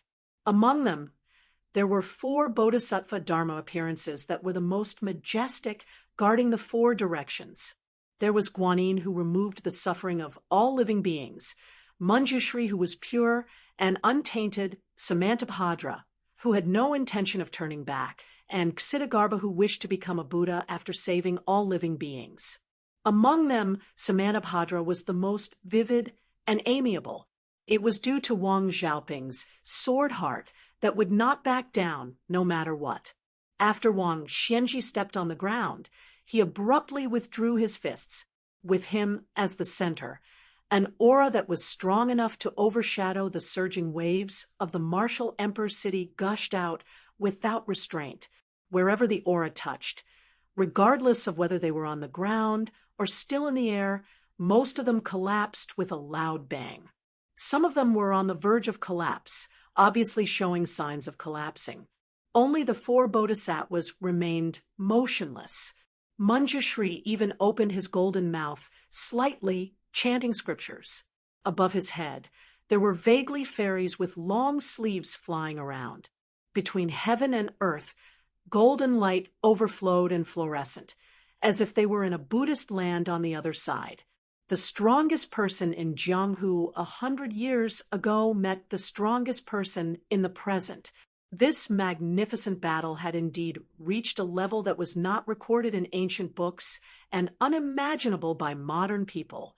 Wang Xianji did not use his qi to form swords or sabers. His figure turned illusory and punched in all directions. Before the phantoms could merge into one, a snow-white flowing light bypassed Manjushri Dharma appearance and rushed to Lu Songtao, who was meditating. Behind Lu Songtao, an Akalanatha of esoteric sect appeared, looking angry. After being hit by Wang Xianji's body, Lu Songtao's sitting posture did not change at all, but he slid back 100 feet. After another hit, there was a thunderous sound. Lu Songtao, who was sitting on the ground with his palms together, retreated again and again. However, when he and his Dharma appearance were retreating, the Akalanatha let out a muffled roar. If the people were stubborn, they would have been awakened by the roar. If they were stubborn demons, they would have been scared away. Unfortunately, the one who came was Wang Xianji, a warrior who could compete with the immortal Lu Dongxian. For the 3rd strike, Wang Xianji, who was standing, kicked Lu Songtao's forehead. He directly kicked the cult master of the devil cult, who had put down the butcher knife and sat on the ground to cultivate Buddhism for 100 years, into the ground. The Dharma idol of the Akala wisdom king sank deep into the ground, only revealing the frightened face that was on the verge of collapse. At the same time, the 4 bodhisattvas in the distance turned into fireflies and slowly rose into the sky. Wang Xianji stopped her simple but invincible attack. For the first time, a trace of anger appeared on the old man's face. He asked in a deep voice, "Do you know that someone has a wish?" Lu Songtao, who was still on the ground, stood up, turned around, put his palms together, and bowed. He took the initiative to disperse the last Dharma form. Then, he slowly walked on the slanted mud road that was as flat as a sword. He stood in front of Wang Xianji, nodded, and replied softly, "I hope that everyone in the younger generation can open the gate of heaven with a sword." Wang Xianji said indifferently, "I'm just an old man who only has Jianghu in my eyes." Lu Songtao thought for a while and said calmly, "You think that the rise and fall of the world is the responsibility of kings, ministers, and scholars. If they do well, they can't bear the burden of peace and prosperity. People in chaos are worse than dogs. Anyway, you, Wang Xianji, only take the burden of martial arts. But what you think, I also have my own thoughts. In the end, it's because our paths are different, so our plans are different. In order to win the world, the 2 dynasties of Liang and Beimeng lacked military provisions and money, so they used all kinds of banners to destroy Buddhism. Not only did they let the Taoist priests seal the mountain gate of the two Zen temples, but they also destroyed countless temples and scriptures. Not only that, they also tried their best to eradicate the inheritance of Buddhism. Lu Songtao wanted to burn a stick of incense for Buddhism at this time and place. It's not that I, Lu Songtao, want to flatter the young vassal king of Baliang, but I want to do my best for Buddhism. I want to protect the last pure land as much as possible, even if it's just to let a monk have a place to stand. It's also a good thing. Wang Xianji waved her hand. I still have to hurry, so I don't want to waste my breath on you. The purple gold color on Lu Songtao's face was unstable. He suddenly asked with a smile, Wang Xianji, how much effort did you put in? Wang Xianji didn't answer, but asked back to stop or not to stop.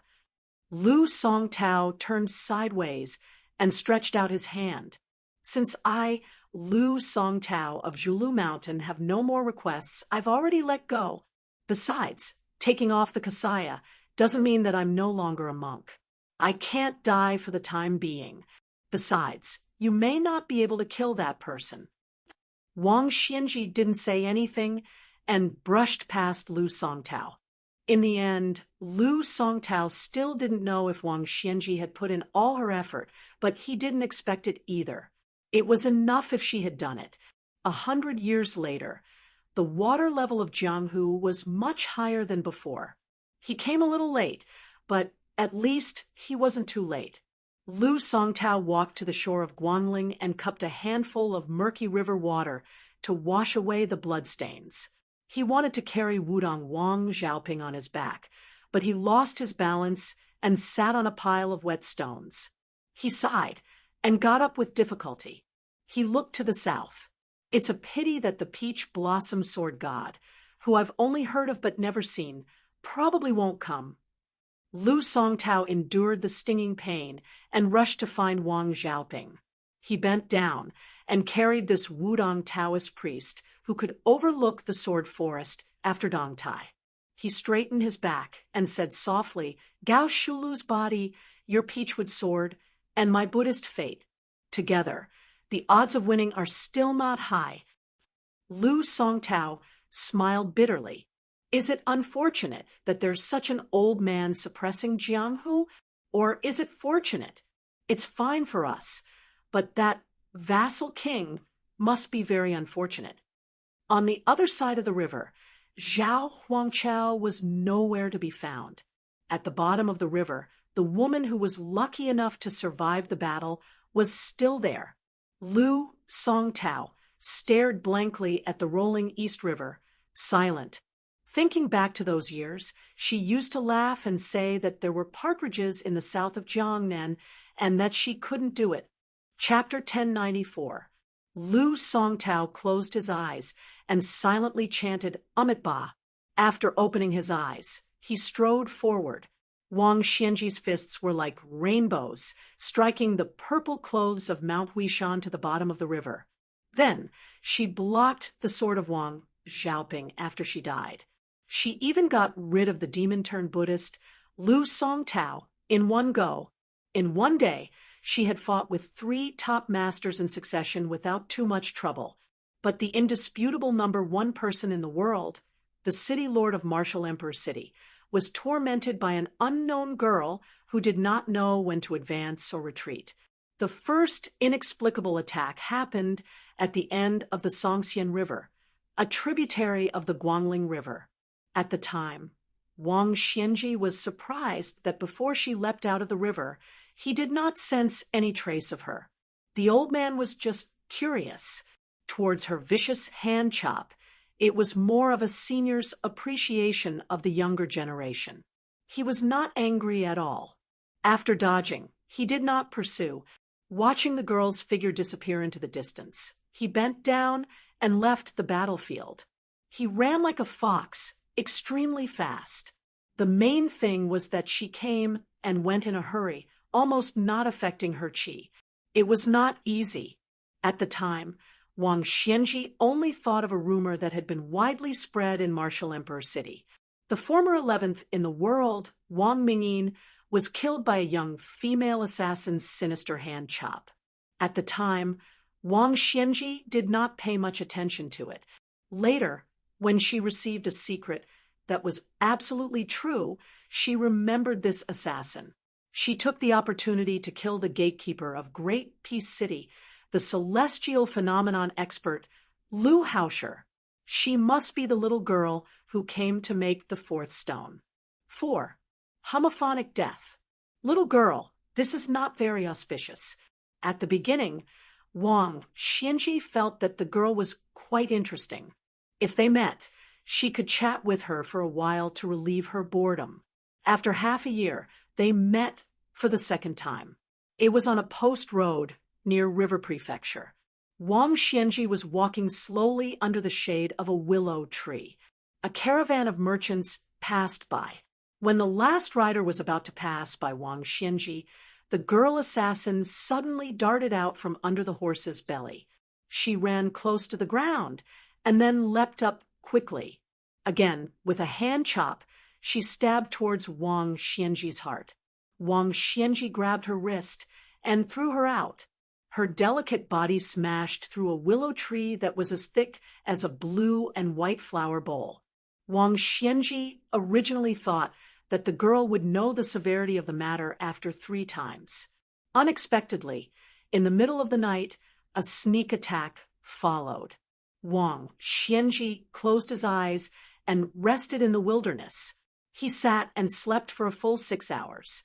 It wasn't until midnight that the young girl broke out of the ground 10 feet away. Even Wang Xianji didn't know how she guessed that he would sit and rest in that place, because no matter how profound the Qimen Duanjia was, it was impossible to make any undetectable movements under his eyes. This time, Wang Xianji, who did not care whether he was asleep or awake, still turned his head slightly hurriedly to avoid the girl assassin's hand chop. In the first fight, Wang Xianji had already confirmed that the girl's hand chop was very strange. It was a novel technique that he had never heard of before. It was clean and neat, and was good at breaking gang chi. Even the body of an ordinary martial artist in the Vajra realm might not be able to withstand it. Moreover, the girl's hand chop was almost masochistic. Therefore, in the moment before the hand chop succeeded, she could burst out a unique, mysterious finger technique. It was similar to the peeling skin and tendons of the human cat Han Shengxian. It could be said that her hand chop could easily kill Jianghu masters below the first rank. However, her original intention was more abnormal. She aimed to assassinate celestial phenomenon and land immortal in the latter 2 realms of the first rank. Who in the world could have taught such an unreasonable killer? Therefore, in the third fight, Wang Xianji, who had been sitting cross-legged, turned his head sideways to avoid the hand chop. He also grabbed the girl's ankle and slammed her to the ground in front of him. At the same time, he asked, "What's your name?" The girl jumped out of the big hole that was created by her body. She did not make a sound and disappeared in a flash. Wang Xianji was just a little helpless. He did not get up and chase after her. He treated her more like a naughty child with a bad temper. Soon, Wang Xianji's helplessness turned into annoyance. The girl assassin did not know when to stop. Only 3 days later, Wang Xianji entered the border of River Province, which was near Beiliang Road, and launched another ingenious attack. Wang Xianji was drinking water from a deep well. The girl slid out along the wall of the well, without warning, and stabbed her hand chop toward Wang Xianji's neck. Annoyed that she did not know what was good for her, Wang Xianji hit her head with his elbow. She fell to the bottom of the well and fell into the water. Wang Xianji did not show too much mercy with this elbow. Even if she was a first-rank Vajra realm master, she would have to cultivate for 1.5 years before she could get out of bed and walk. However, the girl assassin, who later appeared with a pale face, still diligently carried out the 5th assassination. Wang Xianji walked in the downtown area. The girl in ragged clothes rushed out from a dark and narrow alley. This time, Wang Xianji directly punched her head. The girl's head fell back and crashed into a restaurant. She broke an outer wall and a few tables. She slumped against the inner wall of the restaurant. Wang Xianji said coldly, "Next time, you will really die." The stubborn girl pressed her weak back against the wall and tiptoed on the ground. She tried to use this as a support to stand up. However, she sat down again after standing halfway. She did not know how many times she did this, but it was all in vain. Half a day later, it was the last time. Wang Xianji walked on the post-house road at the border of the two prefectures. He could already see the boundary stone that connected the two prefectures. Next to the tall boundary stone, there was a girl. She was still wearing a slanted mink hat and carrying a sunflower. She just stood there. She seemed to be foolishly trying to guard herself. The girl snorted. She did not have the strength to assassinate anyone. She had no choice but to stand in his way. Then she raised her arm and wiped away the blood that had seeped out of her nose or mouth. She gently placed the sunflower on the boundary stone. Then she carefully took off her mink hat and pulled out an old pearl hairpin. She placed them together with the sunflower that was far from its golden color. Chapter 10:95. Numerous riders galloped out of Great Peace City. They were all the best post-human of Liang. The post-human they rode was actually the emperor's beloved Fergana horse. The post-human riders galloped wildly on the imperial street. Everywhere they passed, no one dared to stop them.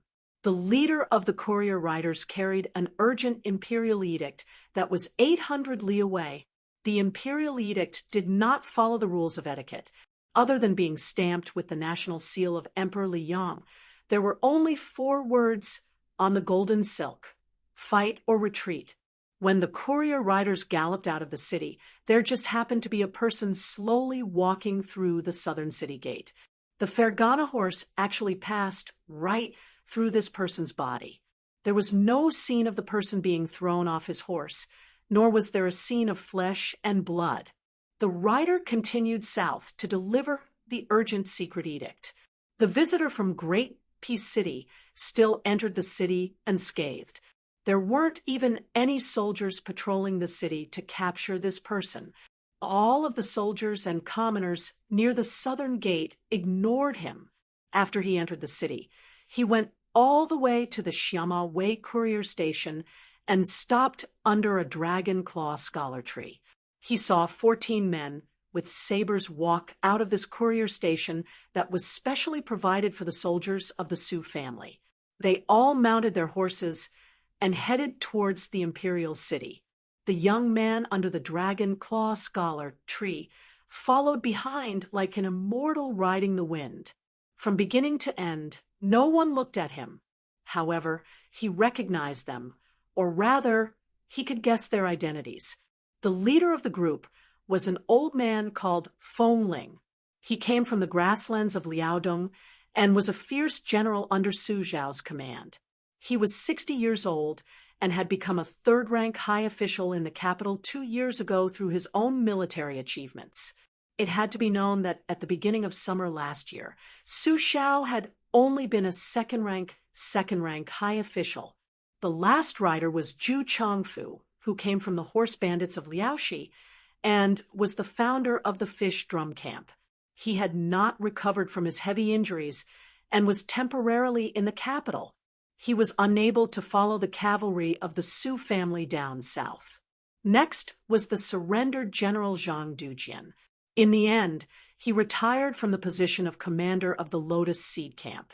Qin Yan was an old soldier and had only been a high official, like a sergeant, in his entire life. Zhao Fengyang, a native of Jizhou, was the most senior scout in the Su family's army. Ever since he was shot in the back by a poisonous arrow, he would fall ill every time it rained. The pain seeped into his bones, so he had no choice but to retire from the army. Song Kaiwan, nicknamed Shaking Head Scholar, had studied for a few days and liked to shake his head when talking with people. He used to be the military advisor of a group of bandits in Liaoxi. However, he ran into Su Xiao, who was still a lieutenant at that time, and was wiped out. Song Kaiwan profited from his misfortune and turned from a bandit to a soldier. As he grew older, he found it harder and harder to ride a horse, so he opened a restaurant in Great Peace City. As long as one was a comrade of the Su family's cavalry, there would be enough meat, wine, and food to fill their stomachs. Thus, he had been doing business at a loss all these years, but the old scholar didn't feel any heartache. He was always nagging at his wife and children. In total, there were 14 of them. They were all old men who had luckily survived the rain of spears and arrows. They should have spent their later years in the capital. At this very moment, the two northern regimes that historians would call Northern Han and Eastern Yu had been destroyed one after another. During this period, Su Xiao first forced the death of Northern Han's great general Fan, who had the reputation of being the divine wood of the great Han. Like a hot knife through butter, he led his army to break into the imperial palace and rode his horse into the throne room. On the other side of the southern expedition, Lu Xingxiang led 1,000 cavalrymen into Luzhou on a snowy night, opening the door to Eastern Yu in one fell swoop. Gu Jiantang easily captured half of the country, without shedding a drop of blood. Next to the bed of the Zhao family in Liang, there were no outsiders sleeping soundly.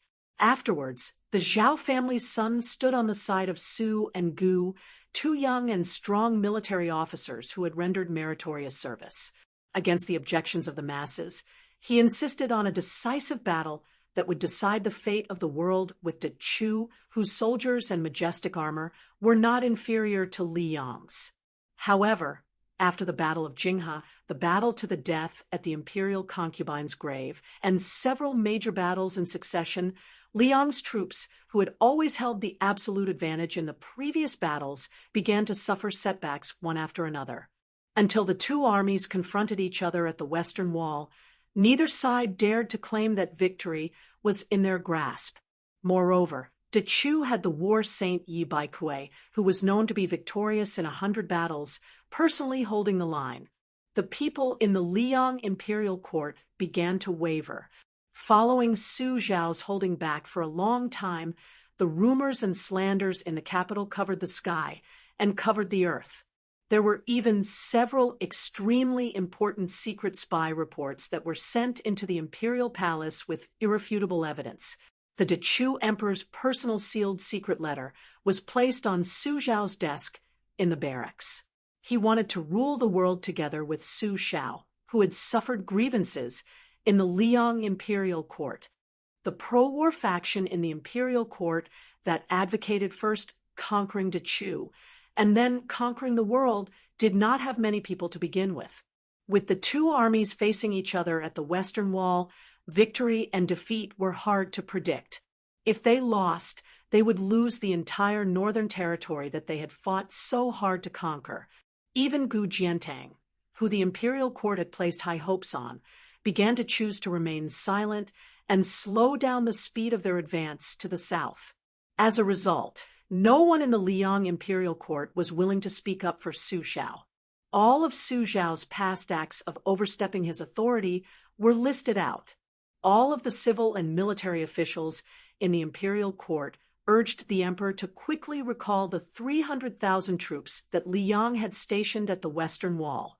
Otherwise, if Su Xiao harbored any thoughts of rebellion, not only would he be able to fight for the world with De Chu, even Liang's assets would be overturned. The old man, Feng Ling, sat high on his horse. The imperial city gates, in his field of vision, grew taller and taller. His horsemanship was skillful. Although he had been living in Great Peace City for the past few years, he had never fallen behind. The old man tilted his head and fiercely spat at the imperial street. He stretched out his thumb and habitually wiped the corner of his mouth. He muttered, "You bastards are all acting like you're dying in front of the emperor. If you're not wearing mourning clothes, you're making people carry your coffins. There's even someone who pretended to ram his head into a beam in the throne room. In the end, your mother, not a single one of you died.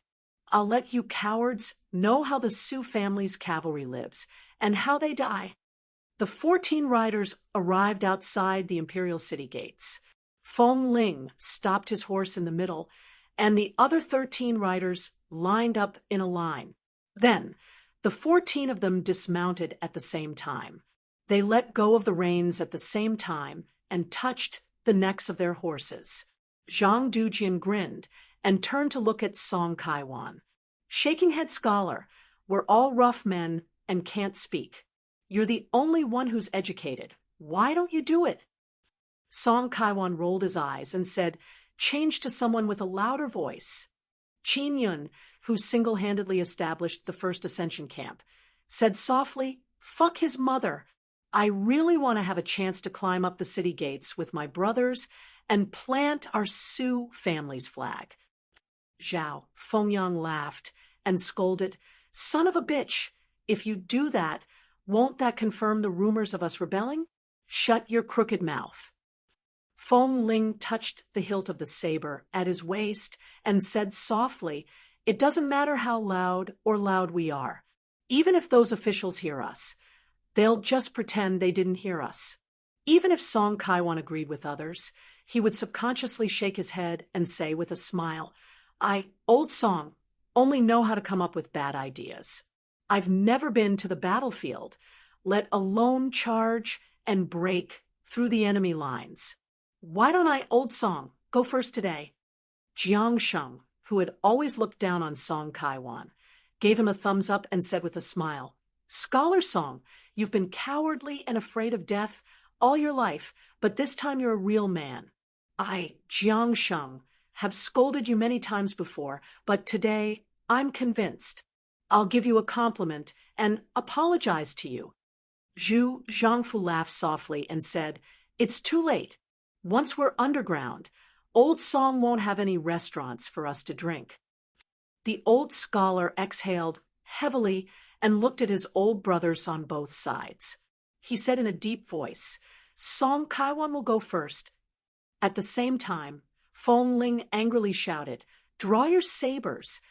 14 Sioux family sabers, 14 lives, generously going to their deaths. The young man was like a lonely ghost that was neither in the world of the living nor the world of the dead. He could only stand quietly behind the 14 people and watch as they slit their own throats at the same time and fell backward almost at the same time. He walked to Feng Ling's side, squatted down and slowly stretched out his hand as if he wanted to help the old man close his eyes. Dantong Pass. Inside the pass, there were restrictions and countless sentries. Outside the pass, there were nearly 1,000 elite cavalrymen patrolling the area all day long.